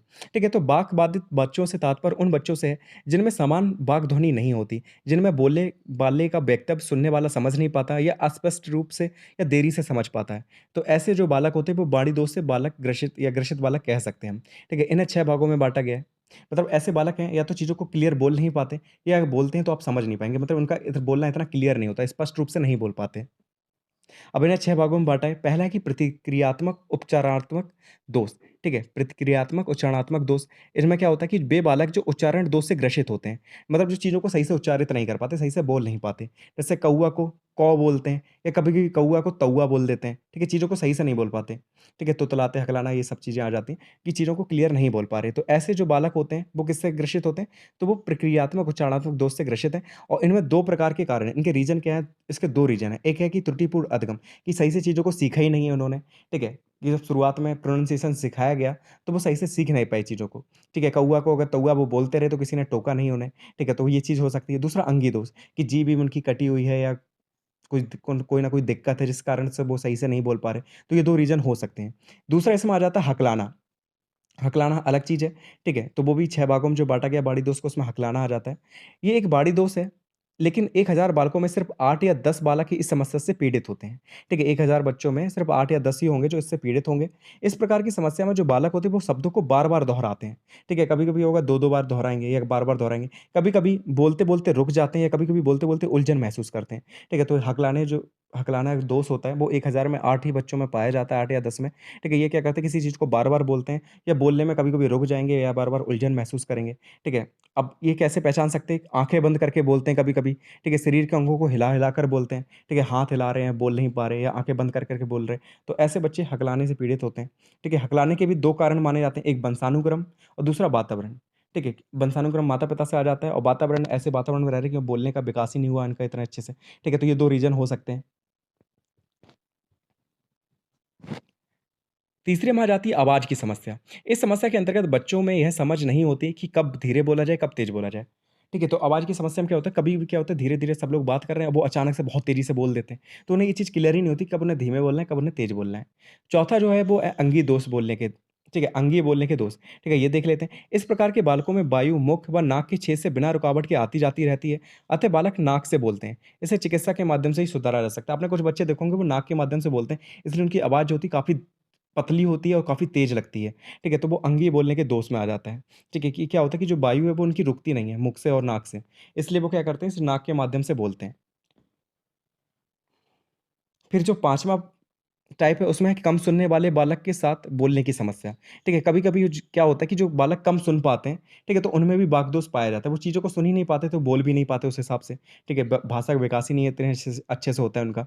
फिर छठा जो टाइप है वो है मंदित वाणी का विकास। कुछ बालक ऐसे होते हैं जिनमें सुनने की क्षमता का विकास देरी से होता है, ठीक है? काफ़ी देरी से सुनने की क्षमता का विकास होता है, इसलिए उनका भाषा विकास धीरे होता है, इसलिए वो चीज़ों को बोल भी नहीं पाते। तो ये 6 टाइप हैं। अब वाणी दोष के कारण क्या हो सकते हैं? तो पहला कि श्रवण दोष के कारण कि वो चीज़ों को सुन ही नहीं पा रहा है, जब सुन नहीं पाएगा तो बोल भी नहीं पाएगा सही से। फिर है कि बेकार युक्त ओष्ठ का होना, ठीक है? ओंठ जो है वो बेकार युक्त है, जीभ में दिक्कत है, तो ये सारी चीज़ें हो सकती हैं। तुतलाना या हकलाना ये भी एक रीज़न हो सकता है वाणी दोष का, या दाँतों का टेढ़ा-मेढ़ा होना भी एक दोष हो सकता है, और मस्तिष्क संबंधी अगर कोई दोष है तो ये भी एक रीज़न है वाणी दोष का, ठीक है? तो ये सारे कारण हो सकते हैं वाणी दोष के, इन्हें आप लिख सकते हैं यहाँ पर। अब ऐसे बालकों को आप शिक्षा कैसे देंगे? तो देखिए इनका क्या करेंगे, आप पहले प्रशिक्षण देंगे, ट्रेनिंग देंगे अच्छे से, ठीक है? एक शब्दों को सिखाएँगे, नियमों को सिखाएँगे कि कैसे बोलना होता है, ठीक है? दूसरा कि वाणी सुधार के लिए आत्मविश्वास बढ़ाएँगे कि नहीं तुम बोल सकते हो। निरंतर बोलने के उन्हें अवसर देंगे, ठीक है? क्लास में भाषण देना या कुछ देना, ठीक है? तो ऐसे करके क्या कि उनका भाषा विकास तेज़ी से होगा। फिर ऐसे बालकों को चिंता, लज्जा व ग्लानि आदि संवेगों से बचाना कि उन्हें लगता है कि उन्हें शर्म आ रही है, वो सही से बोल नहीं पा रहे हैं, तो लोग मज़ाक उड़ाएँगे। तो इन चीज़ों से उन्हें बचाना। फिर है कि ऐसे बालकों को साधन उपलब्ध कराना ताकि वो बोल सके चीज़ों को, ठीक है? सामाजिक समायोजन उनका भली-भाँति हो सके। आंगिक दोष को दूर करने के लिए विशेषज्ञ या मनोवैज्ञानिक से इन्हें मिलवाना, ठीक है? समय-समय पे परामर्श दिलाना। तो ये सारे रीज़न हैं, ठीक है? चीज़ें हैं जिनके माध्यम से आप इन बालकों को शिक्षा दे सकते हैं, ठीक है? वाक दोष को सुधार सकते हैं। अब हम बात करेंगे श्रवण बाधित बालकों की, मतलब ऐसे बालक जो सही से चीज़ों को सुन नहीं पाते, ठीक है? जब सुन नहीं पाएँगे तो वो बोल भी नहीं पाएँगे, चीज़ों को समझ भी नहीं पाएँगे, उन्हें बहुत दिक्कतों का सामना करना पड़ेगा।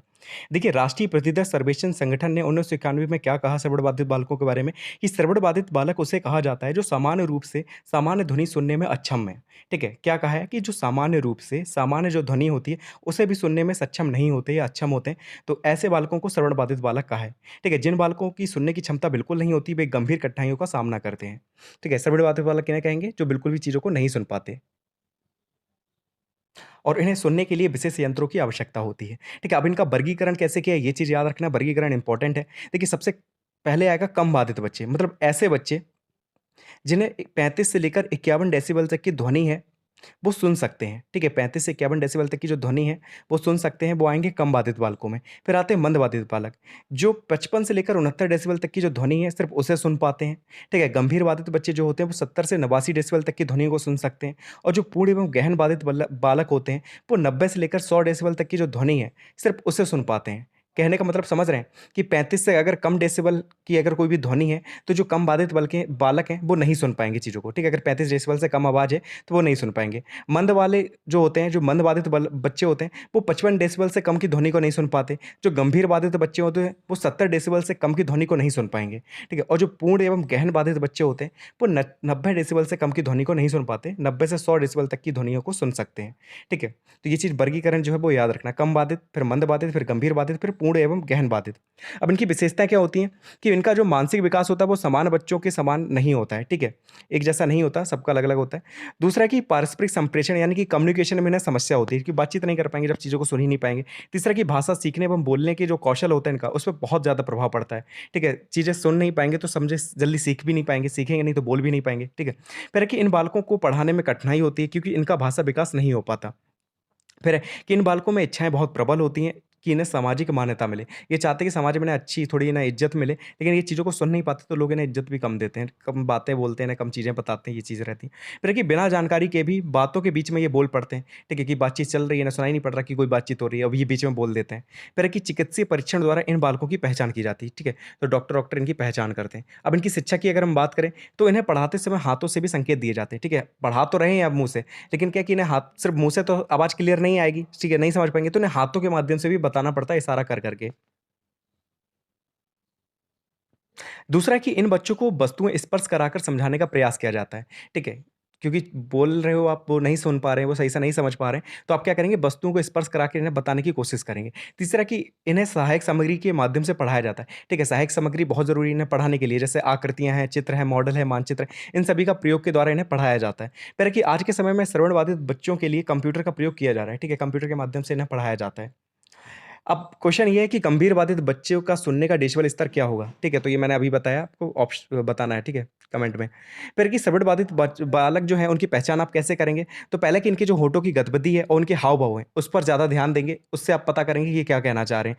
दूसरे कि टीचर से प्रश्नों को बार-बार दोहराने को ये कहते हैं, ठीक है? तो आप समझ सकते हैं कि ये बार-बार क्यों कह रहे हैं, जबकि आंसर आपने बता दिया। इसका मतलब ये चीज़ों को नहीं सुन पा रहे हैं। तीसरा कि बहुत ज़्यादा तेज़ी से बोलते हैं, बहुत ज़ोर से बोलते हैं, ठीक है? फिर है कि व्यवहार में एकाग्रता एवं निरंतरता इनके में नहीं होती, ठीक है? जो व्यवहार है वो एकाग्रत नहीं होता इनका, ठीक है? इधर-उधर ध्यान भटकता रहता है। फिर है कि चिकित्सीय जाँच द्वारा आप इनकी पहचान कर सकते हैं। तो ये 5-6 पहचान के कारण है कि कैसे आप इनकी पहचान करेंगे। अब हम बात करेंगे अस्थिबाधित बालकों की। ये वे बालक होते हैं जिनकी एक या अधिक हड्डियों में दोष आ गया हो या क्षतिग्रस्त हो गई हो, जिससे वे सामान्य बच्चों के साथ शारीरिक हाथ पैर या हम कह सकते हैं शारीरिक तौर पर कार्य करने में कठिनाई का अनुभव करते हैं। तो अस्थिबाधित बालक वो बालक कहलाते हैं जिनकी एक या एक से अधिक हड्डियों में दोष होता है, ठीक है। वो सही से काम नहीं करती, जैसे हाथ काम नहीं कर रहा है, पैर काम नहीं कर रहा है, ठीक है, पैर में दिक्कत है, चल नहीं पाते या हाथों से काम नहीं कर पाते, ठीक है। तो ऐसे बच्चे जो होते हैं वो अस्थिबाधित बालकों में आते हैं, ठीक है। कैसे एग्जाम्पल अगर देखें तो इनके हाथ पैर जो होंगे वो टेढ़े मेढ़े हो सकते हैं, ठीक है। कुछ अंग या तो नहीं होंगे, अगर हैं तो वो विकृत हो सकते हैं। इनकी विशेषताएं देख लेते हैं, कैसे पहचान करेंगे इनकी कैसी क्या विशेषता है। तो देखिए, शारीरिक दृष्टि से जो बाधित बालक होते हैं उनका मानसिक दृष्टि से वो सामान्य या उससे भी अधिक होते हैं। मतलब कहने का मतलब ये है कि इनका जो शारीरिक विकास है उसकी वजह से इनका मानसिक विकास पे भी इम्पैक्ट पड़ता है, ठीक है। मानसिक विकास इतने अच्छे से नहीं होता, ठीक है। ये पोलियो तथा अन्य रोगों से ग्रसित हो सकते हैं, इसलिए इनके विकृत पाई जाती हैं हड्डियाँ वगैरह, ठीक है। दूसरा कि क्रियाशीलता की कमी, क्रियाशीलता का मतलब कि जल्दी से काम नहीं कर पाते, ये बहुत धीरे-धीरे कार्य कर पाते हैं। दूसरा कि दूसरों पे आश्रित रहते हैं, अगर चल नहीं पा रहे तो किसी की सहारे की ज़रूरत पड़ती है, ठीक है। डंडे की सहारे की ज़रूरत पड़ रही है, किसी और चीज़ की सहारे की ज़रूरत पड़ रही है। फिर है कि सामाजिक सहभागिता भी कम होती है क्योंकि समाज में घुलना-मिलना इनका इतना नहीं हो पाता। फिर है कि इनके जो लक्षण होते हैं, गुण होते हैं, स्वरूप होते हैं, वो सामान्य बालकों से अलग होते हैं, ठीक है। जो सामान्य बालक हैं उनसे अलग होंगे और ये सामाजिक, शारीरिक, मानसिक एवं भावात्मक रूप से भी अलग होते हैं दूसरों से, ठीक है। तो ये सारी चीज़ें हैं और जो सामान्य शिक्षा कार्यक्रम है उनसे ये पूरी तरह लाभान्वित नहीं हो पाते हैं क्योंकि वो सामान्य बच्चों के लिए इनके लिए अलग स्पेशल कुछ आपको करना पड़ेगा। फिर अब इनकी पहचान कैसे करेंगे? तो पहला कि शारीरिक अंगों पर समुचित नियंत्रण नहीं होगा। हो सकता है कि हाथ कहीं चलाना चाह रहे हैं, हाथ कहीं भाग रहा है, ठीक है, पैर कहीं भाग रहे हैं, चल नहीं पा रहे सही से। तो ये चीज़ पहचान का एक रीज़न है कि ऐसे आप पहचान सकते हैं। दूसरा कि बैसाखियों की सहायता से ये चलेंगे। तीसरा कि वस्तुओं रखने और उठाने में इन्हें कठिनाई होगी, दिक्कत होगी, लड़खड़ा कर चल सकते हैं, तो ऐसे आप पहचान कर सकते हैं। ये कृत्रिम अंगों की सहायता लेंगे ये, ठीक है। तो ये कुछ चीज़ें हैं जिनके माध्यम से आप पहचान सकते हैं कि कौन-सा बालक अस्थिबाधित बालक है। अब अस्थिबाधितता के कारण क्या हो सकते हैं? तो पहला कि जन्मजात हो सकता है कि जन्म से ही कोई न कोई चीज़ की कमी है, ठीक है? पैर-वैर जो है या कोई दिक्कत है या दुर्घटना के कारण अस्थिबाधित हो गए, ठीक है? पैर कट गया, हाथ कट गया ऐसे करके या बीमारी के कारण भी हो सकता है। तो ये अस्थिबाधितता के 3 कारण होते हैं। अब इनकी शिक्षा के लिए आप क्या करेंगे? उपचार सुविधाएँ प्रदान करेंगे इन्हें, समाजीकरण की प्रक्रिया द्वारा, ठीक है? एक समाज में घुलना-मिलना इनका कराएँगे, फिर है कि सहायक सामग्री प्रदान करेंगे, उसके माध्यम से इन्हें पढ़ाएँगे, आर्थिक सहायता करेंगे इनकी, ठीक है? शिक्षण विधियों में थोड़ा चेंजमेंट करेंगे ताकि इन्हें समझ में आए। फिर कि जो टीचर हैं, ट्रेन्ड टीचर, उनके माध्यम से इन्हें पढ़ाएँगे, ठीक है? कि वो अच्छे से पढ़ा सकते हैं चीज़ों को। फिर है कि विकृत बालकों को किस पर निर्भर बनाना चाहिए? तो आत्मनिर्भर बनाना चाहिए, नॉर्मल सी बात है, थर्ड ऑप्शन सही हो जाएगा। अब हम बात करेंगे मानसिक मंदित बालकों की, ठीक है? ऐसे बालक जो दिमाग से थोड़े कम होते हैं, ठीक है? तो उन्हें मानसिक मंदित बालक कहा जाता है। तो मंदबुद्धि बालकों से तात्पर्य उन बालकों से है जिनका बौद्धिक स्तर सामान्य बालकों से कम होता है, ठीक है? जो सामान्य बालक हैं, उनसे कम होगा बौद्धिक स्तर। बस इतनी सी डेफिनिशन याद रखनी कि मंदबुद्धि बालक या मानसिक मंदित बालक उन बालकों को कहते हैं, जिनका जो बौद्धिक स्तर है वो सामान्य बालकों की अपेक्षा कम होता है। तो ऐसे बालकों को पिछड़ा बालक या मंदबुद्धि बालक कहा जाता है। क्रो एंड क्रो ने क्या कहा कि जिन बालकों की बुद्धि लब्धि 70 से कम होती है, उन्हें मंदबुद्धि बालक कहा जाता है। ये याद कर लेना, ये आ चुकी है, ठीक है? ये क्रो एंड क्रो ने कहा है कि मंदबुद्धि बालक उन्हें कहते हैं जिनकी बुद्धि लब्धि है वो 70 से कम होती है। अब विशेषताएँ क्या हैं इनकी? तो पहला कि अधगम सामग्री के नवीन परिस्थितियों में उपयोग करने में इन्हें कठिनाई होती है। ठीक है? ये चीज़ों को अकॉर्डिंग टू कंडीशन नहीं कर पाते हैं। ठीक है? आपने एक कंडीशन में एक ही चीज़ समझा दी, अगर कंडीशन बदलती तो ये उसका प्रयोग नहीं कर पाते हैं। दूसरा कि परिस्थितियों की परवाह किए बिना निर्णय करते हैं। ठीक है? ये परिस्थितियों पर ध्यान नहीं देते, बस डिसीज़न ले लेते हैं। तीसरा कि कार्य कारण में संबंध स्थापित नहीं कर पाते कि अगर ये कार्य हो रहा है तो इसका मतलब ये कारण क्या है? ये क्यों हो रहा है? ठीक है? ये चीज़ों में संबंध स्थापित नहीं कर पाते। आत्मविश्वास की कमी होती है, कॉन्फिडेंस कम होता है।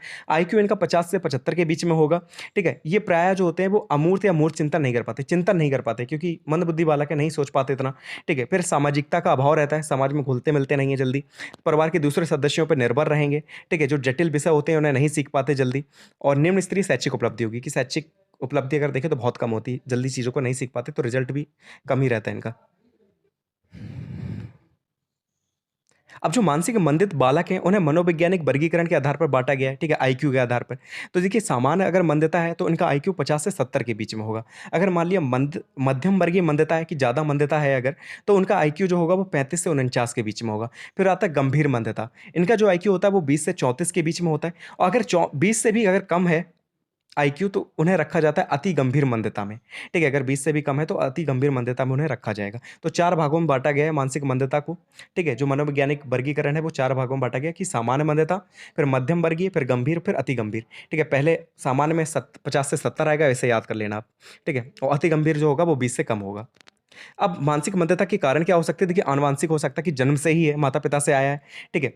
या डाउन सिंड्रोम, ठीक है? डाउन सिंड्रोम होता है, टर्नर सिंड्रोम होता है, क्लाइनफेल्टर सिंड्रोम होता है, ये आप पढ़ेंगे जब आप टेट की तैयारी करेंगे, बाल विकास पढ़ेंगे, उसमें ये पढ़ना पड़ेगा, ठीक है? तो ये सारे रोग होते हैं, इनकी वजह से क्या-क्या होता है कि कुछ गुणसूत्र ज़्यादा हो जाते हैं या गुणसूत्र कम हो जाते हैं, इसकी वजह से मानसिक मंदता आ जाती है। फिर है कि समय से पूर्व अगर कोई बच्चा पैदा हो जाता है, तो भी ये चीज़ देखने को मिलती है, या जन्म के समय शिशु का कम वजन होता है, तो भी मानसिक मंदता का रीज़न हो सकता है कि आ जाए उनमें, ठीक है? या जन्म के समय संतुलित आहार आपने नहीं दिया, उचित पोषण उन्हें नहीं मिला, या बचपन में कोई बीमारी-विमारी हो गई, तो ये रीज़न हो सकते हैं मानसिक मंदता के। अब है कि मानसिक मंदिर तो बालक जो हैं, इनकी शिक्षा आप कैसे कराएँगे? तो पहला है कि शिक्षा का उद्देश्य सामाजिक कौशलों का विकास, समायोजन की क्षमता का विकास करना इनके अंदर, पढ़ना-लिखना एवं सरल गणित का ज्ञान इन्हें होना चाहिए। ठीक है? ये सारी चीज़ें का आपको ज्ञान कराना है इन्हें, ठीक है? कि सामाजिक कौशल ये सीख सकें, ठीक है? समायोजन की क्षमता का विकास हो सके इनमें और पढ़ना-लिखना और जो सरल गणित है, वो चीज़ इन्हें जान सकें ये। फिर है कि शिक्षा व्यवस्था में अभिभावकों का सहयोग आवश्यक है इनकी, ठीक है? अभिभावक अगर सहयोग नहीं करेंगे तो कोई पढ़ने ही नहीं भेजेगा इन्हें तो। फिर है कि अनुभवी व योग्य अध्यापक चाहिए, ठीक है? जो एक्सपीरियंस हो जिन्हें। तरह की सर्वग्राह सामग्री का उपयोग करना है। तो ये शिक्षा के बारे में हो गया इनकी। अब हम बात करेंगे पिछड़े बालकों की। जो बालक जो कक्षा में बुद्धि तथा शिक्षा प्राप्त करने में समान बालकों से काफ़ी पीछे रह जाते हैं, उन्हें पिछड़े बालक कहा जाता है। ठीक है? शिक्षा प्राप्त करने में ही काफ़ी पीछे रह जाते हैं समान बालकों के अपेक्षा, तो ऐसे बालकों को पिछड़े बालक कहा जाता है। बर्टन ने क्या कहा है कि सामान्यतः पिछड़े बालक वे होते हैं जिनकी शैक्षिक उपलब्धि उनकी स्वाभाविक योग्यताओं से कम होती है। मतलब जो योग्यता उनके अंदर होनी चाहिए, उसके अपेक्षा उनकी जो शैक्षिक उपलब्धि काफ़ी कम है, तो ऐसे बालकों को पिछड़े बालक कहा जाता है। बर्ड ने क्या कहा कि पिछड़े बालक वे होते हैं जो अपनी आयु स्तर की कक्षा से एक सीढ़ी नीचे की कक्षा का कार्य करने में भी असमर्थ होते हैं। मान लिया आप बीटीसी कर रहे हैं, लेकिन आप क्लास 10th के भी क्वेश्चन सॉल्व नहीं कर सकते, तो हम कह सकते हैं कि आप पिछड़े बालक हैं, ठीक है? जो आपकी योग्यता होनी चाहिए उस हिसाब से आप काम नहीं कर रहे हैं, उससे नीचे के काम कर पा रहे हैं, तो आप कैसी श्रेणी में आएँगे? तो पिछड़े बालकों की श्रेणी में आएँगे, ठीक है? तो जो बालक जो अपनी कक्षा में बुद्धि तथा शिक्षा प्राप्त करने में सामान्य बालकों से काफ़ी पीछे रह जाते हैं, ऐसे बालकों को पिछड़े बालक कहते हैं। तो बर्ड के अनुसार डेफिनेशन याद कर लेना कि पिछड़े बालक वे होते हैं जो अपनी आयु स्तर की कक्षा से एक सीढ़ी नीचे की कक्षा का कार्य करने में भी असमर्थ होते हैं। एग्जाम्पल क्या है कि किसी छात्र की आयु 14 वर्ष है, उसकी आयु के अनुसार उसे 9वीं कक्षा में होना चाहिए, लेकिन वो 6 या 7 क्लास में है, ठीक है? 6 या 7th में है। तो ऐसे बालक को हम कह सकते हैं पिछड़े बालक, ये पहली कंडीशन है। दूसरी कंडीशन क्या है कि यह छात्र 9वीं कक्षा के मध्य सत्र में है, लेकिन वह 8वीं कक्षा का कार्य भी नहीं कर पा रहा, तो ऐसे बालक को भी हम कैसा कहेंगे? शैक्षिक रूप से पिछड़ा बालक कहेंगे, ठीक है? ये 2 कंडीशन होती हैं। अब इनकी विशेषताएँ क्या हैं कि पिछड़े बालकों की सीखने की गति बहुत धीमी होती है। इनमें जिज्ञासा की जो प्रवृत्ति होती है वो भी काफ़ी कम पाई जाती है, मतलब अभाव होता है, ठीक है? चीज़ों को सीखना नहीं चाहते ये, तो ये विशेषता हो गई। और देखते हैं, इनका जो आईक्यू होता है वो 85 से कम होगा, ठीक है? मंदबुद्धि का कितने से कम था? तो 75 से कम था, लेकिन इनका क्या है कि 85 से कम हो सकता है बुद्धि लब्धि। दूसरा कि उत्तरदायित्व की भावना का विकास नहीं होता इनमें, ठीक है? रिस्पॉन्सिबिलिटी नहीं लेते किसी चीज़ की, पाठ्यक्रम से लाभ नहीं उठा पाते, ठीक है? सीखते नहीं जल्दी चीज़ों को, जीवन के प्रति निराशा होती है इनमें, ठीक है? अपनी नीचे की कक्षा का कार्य करने में भी असमर्थ होते हैं। अब पिछड़े बालक की शैक्षिक उपलब्धि का सूत्र क्या है? ठीक है? कैसे हम शैक्षिक उपलब्धि निकालते हैं किसी की? तो देखिए, शैक्षिक उपलब्धि का सूत्र वैसे ही होता है जैसे बुद्धि लब्धि का निकालते हैं। बस इसमें क्या होता है कि ऊपर ईए आ जाता है, ठीक है? जैसे हम लोग एजुकेशनल एज कहते हैं, जहाँ पर वहाँ पर लिखते थे हम लोग बुद्धि लब्धि के लिए कि जो अभी आपकी एज है, ठीक है? तो इसका सूत्र होता है ईए अपॉन सीए इंटू 100, ठीक है? ऊपर ईए का मतलब होता है शैक्षिक आयु एजुकेशनल एज, नीचे आएगा क्रोनोलॉजिकल एज जो आपकी वास्तविक आयु है, ठीक है? इंटू 100 आ जाएगा। और बुद्धि लब्धि में क्या करते थे, नीचे तो वास्तविक आयु रखते थे, इंटू 100 भी रखते थे, लेकिन ऊपर आयु वो रखते थे जो स्तर पर आप क्वेश्चन सॉल्व कर सकते हैं, ठीक है? उस आयु को हम रखते थे।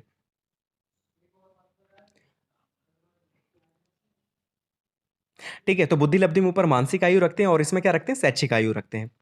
अब पिछड़ेपन के कारण क्या हो सकते हैं? तो देखिए, पारिवारिक स्थिति हो सकती है कि आप बहुत गरीब हैं, आपकी कंडीशन अच्छी नहीं है, या घर में लोग जो हैं ज़्यादा पढ़े लिखे नहीं हैं। फिर है कि विद्यालय में अनुपस्थिति, कि आप विद्यालय नहीं जाते ज़्यादा। तो दूसरा है कि विद्यालय का वातावरण ऐसा है कि आप पिछड़ गए हैं, ठीक है? बच्चे इतने होशियार नहीं, टीचर भी वैसे ही हैं। फिर है कि शारीरिक दोष है आपके अंदर, इसलिए भी आप पिछड़ सकते हैं। पारिवारिक परिवार में निर्धनता, आप बहुत गरीब परिवार से हैं, ये भी रीज़न हो सकता है। माता-पिता पढ़े लिखे नहीं, ये भी रीज़न हो सकता है। परिवार में बहुत झगड़े होते हैं, इस पर भी आपको प्रभाव पड़ता है, तो ये भी हो सकता है। और दोस्तों की संगति अगर आपकी अच्छी नहीं है, तो ये भी एक रीज़न हो सकता है पिछड़ेपन का।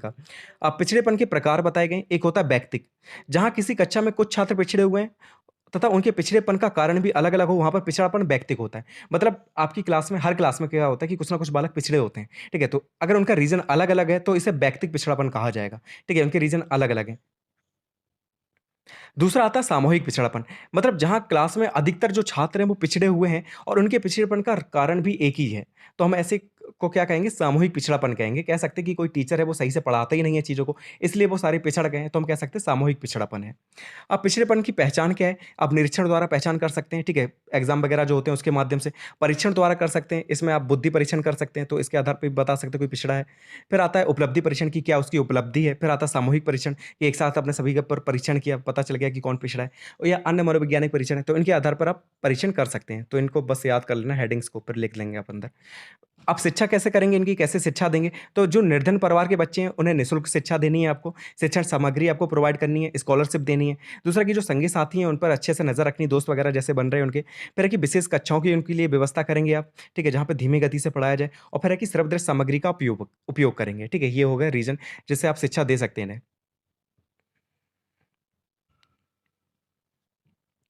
अब हम समावेशित बच्चों का अधिगम जानने हेतु आवश्यक टूल्स एवं तकनीकी देख लेते हैं कि क्या टूल्स होते हैं, क्या तकनीकी होती है जिसके माध्यम से आप क्या कर सकते हैं, समावेशित बच्चों जो बच्चे हैं उनकी अधिगम की जांच कर सकते हैं। देखिए विलियम वुंट ने 1879 में जर्मनी में प्रथम मनोवैज्ञानिक शाला खोली थी, ठीक है? लिप्जिंग शहर था जर्मनी का, वहाँ पर 1879 में पहली मनोविज्ञान शाला खोली थी, ठीक है? जिस पर ये प्रयोग वगैरह करते थे। दूसरा है कि सबसे पहला बुद्धि परीक्षण 1905 में अल्फ्रेड बिने ने साइमन की मदद से फ्रांस में किया था, ठीक है? सबसे पहला बुद्धि परीक्षण किसने किया? तो अल्फ्रेड बिने ने किया था 1905 में साइमन की मदद से। इसी कारण इन्हें बुद्धि परीक्षण का पिता या जन्मदाता कहा जाता है। ये क्वेश्चन बन सकता है 1 नंबर में कि बुद्धि परीक्षण का जन्मदाता किसे कहा जाता है? तो अल्फ्रेड बिने को बुद्धि परीक्षण का जन्मदाता कहा जाता है क्योंकि उन्होंने पहला 1905 में बुद्धि परीक्षण बनाया था। सन 1911 में बिने और साइमन ने मिलकर 15 वर्ष तक के बच्चों के लिए पृथक-पृथक प्रश्नावली तैयार की, जो कि बालक अपनी आयु स्तर के अनुसार हल कर लेता था। उसे साधारण बुद्धि वाला और जो ऊपर के आयु के प्रश्नों को हल कर लेता तो उसे प्रखर बुद्धि वाला और जो अपनी आयु के निर्धारित प्रश्नों को भी उत्तर नहीं दे पाता तो उसे निम्न बुद्धि वाला कहा जाता था। ठीक है, तो ये बिने साइमन ने 1911 में एक बनाया होगा, ठीक है, कुछ क्वेश्चन आंसर बनाए थे। अगर तुम अपनी आयु के अनुसार उसे सॉल्व कर ले रहे हो तो आप सामान्य बुद्धि वाले हो, अपने स्तर से ऊपर के अगर सॉल्व कर ले तो अच्छे प्रखर बुद्धि वाले माने जाओगे और अपने स्तर के भी नहीं कर पा रहे तो आपको निम्न बुद्धि वाला माना जाएगा। मानसिक आयु का विचार था सबसे पहले किसने किया था? तो अल्फ्रेड बिने ने दिया था। ठीक है, जो आपने सूत्र देखा है, बुद्धि लब्धि का मानसिक आयु बटे वास्तविक आयु, तो इसमें जो मानसिक आयु शब्द है, वो किसने दिया है, उस पे विचार किसने किया था? अल्फ्रेड बिने ने किया था। ब्रिटेन के प्रसिद्ध मनोवैज्ञानिक विलियम स्टर्न ने 1912 में आईक्यू शब्द का प्रयोग किया तथा आईक्यू का सूत्र दिया, जो प्रामाणिक नहीं था। ठीक है, सबसे पहले जो बुद्धि लब्धि का सूत्र था, वो स्टर्न ने दिया था, लेकिन वो पूरा नहीं था, क्योंकि इन्होंने जो सूत्र दिया, वो था क्या? मानसिक आयु बटे वास्तविक आयु, बस इतना सा सूत्र दिया था। लेकिन टर्मैन जो थे, इन्होंने इसे पूरा कर दिया था 1916 में, इंटू 100 इन्होंने लगा दिया, उससे क्या होगा, परसेंटेज आने लग गई। ठीक है, तो ये सूत्र पूरा हो गया। तो बस इतना याद रखना है आपको। कैसे आयु निकालनी है ये तो आपको पता होगा, बस फार्मूला याद रखना है इसका। अब ये चीज़ तो आपको पता ही होगी कि आईक्यू कैसा है कि जीरो जीरो से अगर 25 आईक्यू है किसी का, तो उसे हम महामूर्ख, जड़ बुद्धि या हीन बुद्धि में रखेंगे। अब आपको बस इतना याद रखना है कि जो मंद बुद्धि बालक है, उनका जो आईक्यू होता है वो 81 से 90 के बीच में होता है। सामान्य बुद्धि का जो होता है बालक, उसका 91 से 110 के बीच में होगा आईक्यू, और 140 से अगर किसी का ऊपर है तो उसे प्रतिभाशाली की श्रेणी में रखेंगे। ये 4 याद रख लेना, 0 से 25 महामूर्ख, 81 से 90 मंद बुद्धि, 91 से 110 सामान्य बुद्धि और 140 से ऊपर प्रतिभाशाली। बुद्धि शब्द का प्रयोग सबसे पहले गॉल्टिन ने किया था, फ्रांसिस गॉल्टिन ने 1885 में। बुद्धि परीक्षण आपको पता है 2 प्रकार के होते हैं, व्यक्तिगत बुद्धि परीक्षण, सामूहिक बुद्धि परीक्षण।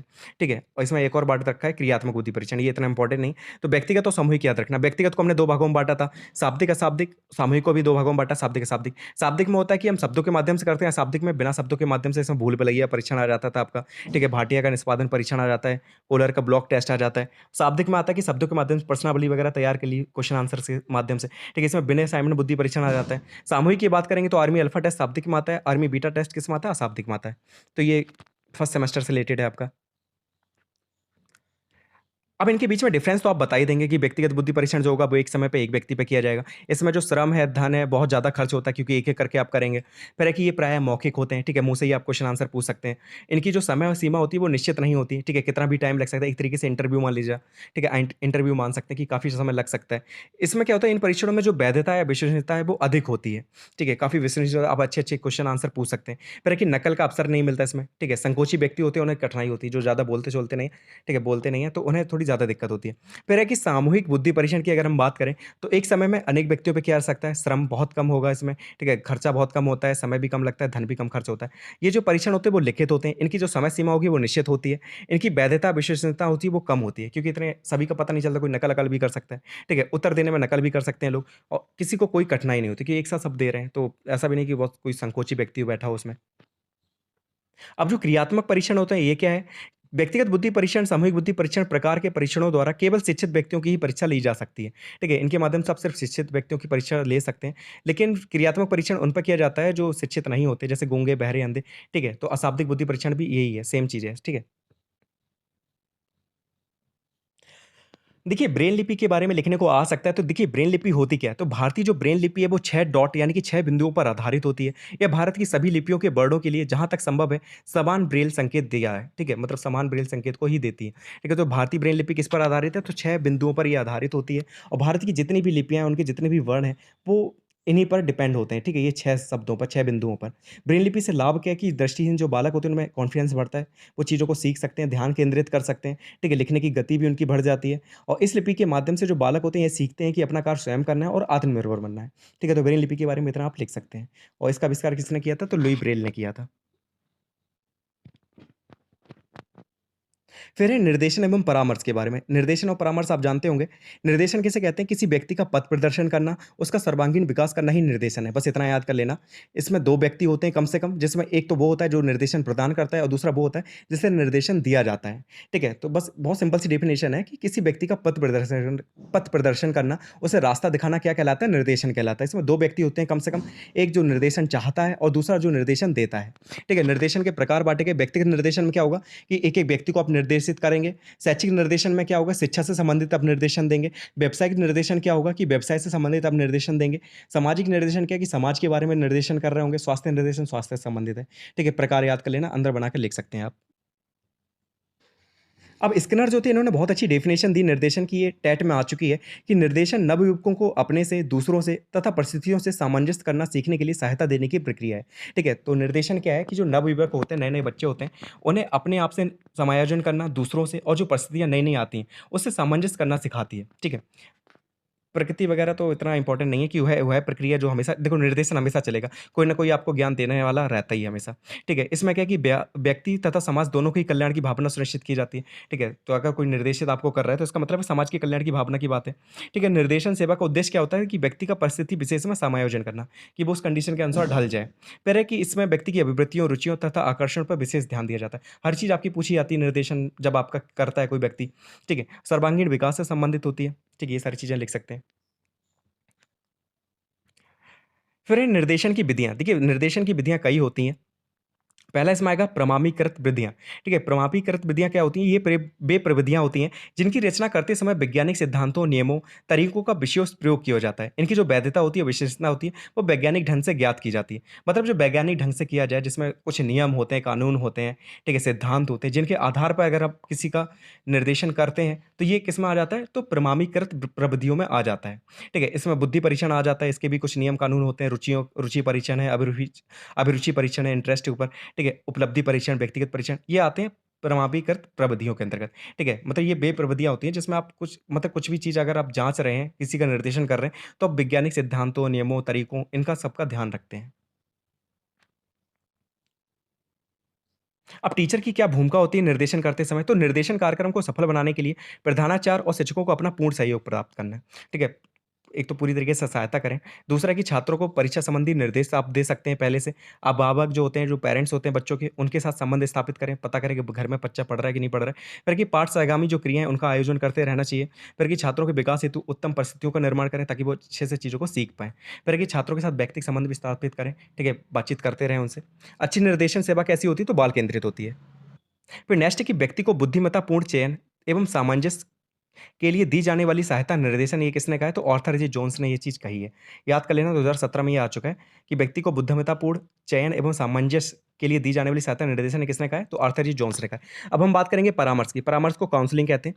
मायर्स ने क्या कहा है कि मायर्स परामर्श का अभिप्राय है कि 2 व्यक्तियों का संपर्क जिसमें एक व्यक्ति को किसी प्रकार की सहायता दी जाती है। देखिए परामर्श में भी सहायता दी जाती है।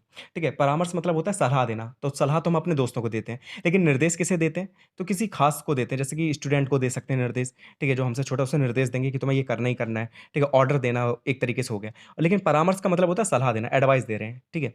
तो परामर्श जो होता है वो निर्देशन का महत्वपूर्ण अंग है। जो परामर्श है वो किसका अंग है? निर्देशन का ही अंग है। इसमें भी 2 व्यक्ति होते हैं। एक परामर्शदाता होता है जो देता है परामर्श और दूसरा परामर्श चाहने वाला व्यक्ति होता है। कभी-कभी व्यक्ति के जीवन में कुछ समस्याएँ आती हैं जिनका समाधान वो अकेले नहीं कर सकता। इनके समाधान के लिए जो व्यक्ति होता है वो दूसरे की सुझाव की आवश्यकता पड़ती है। तो ये सुझाव ही क्या कहलाता है? परामर्श कहलाता है। परामर्श की विशेषताएँ क्या है कि व्यवहारगत प्रक्रिया हो सकती है, कम से कम 2 व्यक्ति होंगे, दोनों व्यक्तियों में मधुर संबंध होंगे, उन्हीं से आप परामर्श लेंगे, सलाह तो उससे ही माँगेंगे ना जिससे आप अच्छी दोस्ती है, दुश्मन से थोड़ी ना माँगेंगे। फिर कि परामर्श लेने वाले को सुविधाएँ मिलें ताकि वो खुलकर अपनी बात रख सके, ठीक है? आप खुलकर जिससे बात कर पाएँगे उससे ही परामर्श लेंगे और परामर्श देने और लेने के लिए लगातार प्रत्यक्ष संपर्क में आना आवश्यक है, ठीक है? अगर आपको चाहिए किसी से परामर्श सलाह चाहिए, तो आप उसके कॉन्टैक्ट में रहने चाहिए और परामर्श की आवश्यकता क्यों पड़ती है? तो समस्या के निदान के लिए चाहिए, समस्या समाधान की योग्यता विकसित करने के लिए चाहिए कि हो सकता है अगर बाद में ऐसी समस्या आती है तो हम कैसे लड़ेंगे उससे। फिर है कि विद्यार्थियों की व्यक्तिगत समस्याओं के समाधान के लिए हमें परामर्श चाहिए होता है, शैक्षिक समस्याओं के समाधान के लिए चाहिए होता है, बीमारियों के निदान के लिए हमें डॉक्टर से परामर्श की ज़रूरत पड़ जाती है, मानसिक रोगियों के उपचार हेतु हमें परामर्श की आवश्यकता पड़ जाती है। तो ये आवश्यकता के रीज़न है। परामर्श भी 2 प्रकार का होता है, ठीक है? मतलब मुख्यतः 4 प्रकार का होता है। इसमें संकटकालीन परामर्श है, जब व्यक्ति को या विद्यार्थी को किसी कार्य में गहरी सफलता मिली हो या हादसा हो गया हो उसके साथ, तो बिना समय बर्बाद किए जब संकट की परिस्थिति में उसे परामर्श चाहिए होता है, तो उसे संकटकालीन परामर्श कहते हैं। फिर होता है उपचारात्मक परीक्षण। कई बार विद्यार्थियों के सामने कई सारी समस्याएँ आ जाती हैं, तो उस समय उनकी समस्याओं का पता लगाने के बाद जो उपचार दिया जाता है, उसे हम लोग उपचारात्मक परामर्श कहते हैं। फिर है नैदानिक परामर्श। इस प्रकार के परामर्श द्वारा परामर्शदाता पहले से ही ऐसे प्रयत्न करता है कि परामर्शग्राहियों को संभावित कठिनाइयों, परेशानियों से बचे रहने में सक्षम बना सके। मतलब ऐसा परामर्श होता है कि पहले से आपको ये सारी चीज़ें बता दी कि अगर भविष्य में ऐसी कोई समस्या आती, तो आप ऐसे इससे निकल सकते हैं। तो ऐसा परामर्श कहलाता है नैदानिक परामर्श। फिर आता है रचनात्मक परामर्श। इस प्रकार के परामर्श में विद्यार्थी को अपनी योग्यता, उसकी रचनात्मकता तथा सृजनात्मक शक्तियों के पोषण, प्रबंधन हेतु विशेष प्रकार की समझ और सोच विकसित करने का प्रयत्न किया जाता है। तो रचनात्मक है, ठीक है? इसमें पहले से आपके अंदर क्या करेंगे विद्यार्थियों को चीज़ें बता रखेंगे कि अगर ऐसी समस्या आती है तो आप इस चीज़ से निकल सकते हैं, ठीक है? ये सारी चीज़ें। तो ये परामर्श के बस टाइप याद कर लेना, ठीक है? कौन-कौन से नाम है नैदानिक है, रचनात्मक है, संकटकालीन है, इनके नाम याद रखना। फिर है कि परामर्श की विधियाँ, देखिए परामर्श की 2 विधियाँ होती हैं व्यक्तिगत, सामूहिक। व्यक्तिगत में भैया एक-एक करके आप परामर्श देंगे, किसी एक व्यक्ति को, सामूहिक में बहुत सारे लोगों को एक साथ परामर्श देंगे। अब परामर्श में सहयोग देने वाली संस्था क्या है? तो पहले आता है मनोविज्ञान शाला। मनोविज्ञान शाला जो उत्तर प्रदेश प्रयागराज में स्थित है, ये भी परामर्श शाला के रूप में ही मानी जाती है। इसकी संस्तुति कब हुई मतलब किसके उस पर बनी थी ये? तो आचार्य नरेंद्र देव समिति की सिफारिश पे ये बनी थी। ठीक है, कहाँ स्थित है? तो लाउदर रोड प्रयागराज में स्थित है। 1947 में स्थापित हुई थी। ठीक है, भास्कर डिग्री कॉलेज के सामने स्थित है। 1947 में ये बनी थी। लाउदर रोड प्रयागराज पे, ठीक है, आचार्य नरेंद्र देव समिति की सिफारिश पे ये बनी थी। अब देखिए जो संस्था प्रमुख होता है वो पदेन निर्देशक होता है, शिक्षा संवर्ग का अधिकारी होगा। इसके कार्य क्या होते हैं तो मनोवैज्ञानिक जो भी परीक्षण होते हैं वो ये बनाती है। टीएटी परीक्षण जो होता है उसे भारतीय परिस्थिति में उसका अनुकूलन करती है। ठीक है, बलाघात और उत्कर्ष जैसी जो पुस्तकें होती हैं उनका प्रकाशन करती है। वो ये चीज़ याद रखना कि किसने ये कौन प्रकाशित करता है इसे, तो मनोविज्ञान शाला करती है। बलाघात और उत्कर्ष नामक और जो शोध कार्य वगैरह होते हैं वो भी यही करती है। ठीक है, फिर आता है मंडलीय मनोविज्ञान केंद्र। ये इनकी संख्या 10 है। बस संख्या याद रखना कि 10 संख्या है मंडलीय मनोविज्ञान केंद्र की। मंडल में ये स्थित होती हैं। फिर जो दूसरी है संस्था जो परामर्श देती है, वो है जिला चिकित्सालय। उत्तर प्रदेश के जनपद के सीएमओ की अध्यक्षता में विशेष डॉक्टरों की जो टीम होती है, वो जो बाधित बालक होते हैं, उनके चिकित्सीय परीक्षण करती है और उन्हें प्रमाण पत्र देती है। ठीक है, तो ये भी परामर्श देते हैं उन्हें, ठीक है, उनका परीक्षण करेंगे, फिर उन्हें क्या देंगे? प्रमाण पत्र देंगे, जिसके आधार पर उन्हें आरक्षण का लाभ मिलता है कि देखा बसों में आप दिखाते हैं कार्ड वगैरह, तो उससे उन्हें लाभ मिल जाता है, टिकट फ्री हो जाती है उनकी। तो ये सारी चीज़ें हैं, ट्राई-साइकिल मिल जाती है उन्हें, चश्मा, बैसाखी ये सारी चीज़ें मिल जाती हैं। और किन लोगों का निदान होता है इसमें? तो श्रवण दोष से बाधित है, कोई बाघ दोष से, कोई दृष्टि दोष से, अस्थि दोष से, तो इन लोगों को फ़ायदा मिलता है इसका। फिर तीसरे नंबर पे आती है आपकी परामर्श संस्था के रूप में डाइट, ठीक है? डाइट की फुल फॉर्म याद रखना district institute of education and training या जिला शिक्षा एवं प्रशिक्षण संस्थान।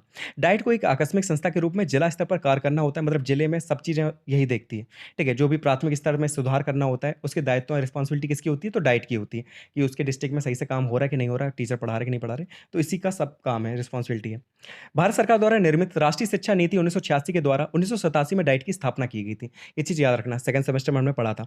कार्य क्या होते हैं इसके? तो अनौपचारिक शिक्षा केंद्रों के अनुदेशक, अध्यापकों एवं पर्यवेक्षकों के लिए सेवापूर्ण प्रशिक्षण की व्यवस्था करना।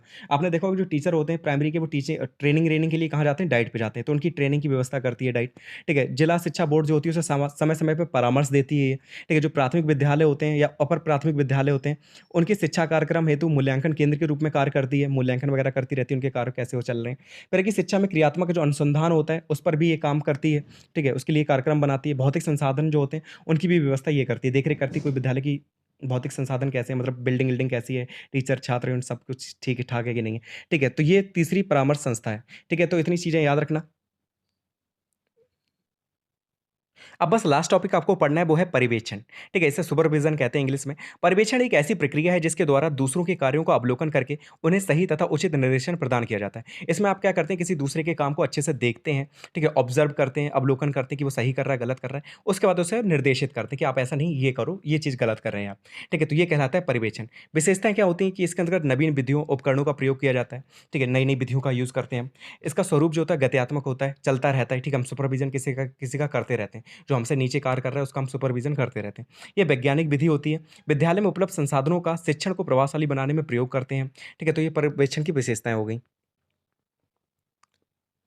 या हम कह सकते हैं शिक्षा जगत में अगर कोई नई आविष्कार हुआ है तो उससे हम परिचित कराते हैं। ठीक है, जो शिक्षक वगैरह होते हैं उन्हें, या शिक्षकों के व्यावसायिक विकास पर हम ध्यान देते हैं इसमें। तो ये सारी चीज़ें आवश्यकता क्यों होती है, तो विद्यालय में होने वाली जो गतिविधियाँ हैं उनके मूल्यांकन में सहायता होती है। इसलिए हम पर्यवेक्षण करते हैं, इसलिए हम सुपरविज़न करते हैं। ठीक है, जो प्रिंसिपल होगा वो टीचर्स का करेगा, या प्रिंसिपल का हो जो बाहर की संस्था के लोग आते हैं वो करते हैं। फिर है कि अध्यापकों की कार्यकुशलता बढ़ाने में मदद होती है। ठीक है, वो अच्छे से कार्य करते हैं। तीसरा कि अध्यापकों को अपनी गतिविधियों को कुशलतापूर्वक संचालन हेतु भी मार्गदर्शन की ज़रूरत पड़ती है, इसलिए हम पर्यवेक्षण करते हैं। अब मंडलीय मनोविज्ञान केंद्र कहाँ पर स्थित नहीं है, आपको पता होना चाहिए, इसका आंसर देखना आप। ठीक है, और परामर्श से संबंधित जिले की विशेषज्ञ समिति का नेतृत्व कौन करता है? ठीक है, तो सीएमओ करता है, ये चीज़ याद रखना। फिर आएगा कि मनोविज्ञान शाला उत्तर प्रदेश कहाँ स्थित है? तो इलाहाबाद प्रयागराज में स्थित है। और विद्यालय में बाल अवरोध की समस्या को रोकने के लिए प्रमुख रूप से सहायक है। तो निर्देशन एवं परामर्श के माध्यम से आप बाल अवरोध की समस्या को रोक सकते हैं। ठीक है, बस इतनी चीज़ें याद रखना। आपका जितना भी सिलेबस है कंप्लीट हो गया, अच्छे से पढ़ लेना। रात भर में इस चीज़ को अच्छे से देख लेना, सब कुछ आप लिख लेंगे। ठीक है, बस एक बार समझना है चीज़ों को। और ठीक है, thank you so much for watching this video.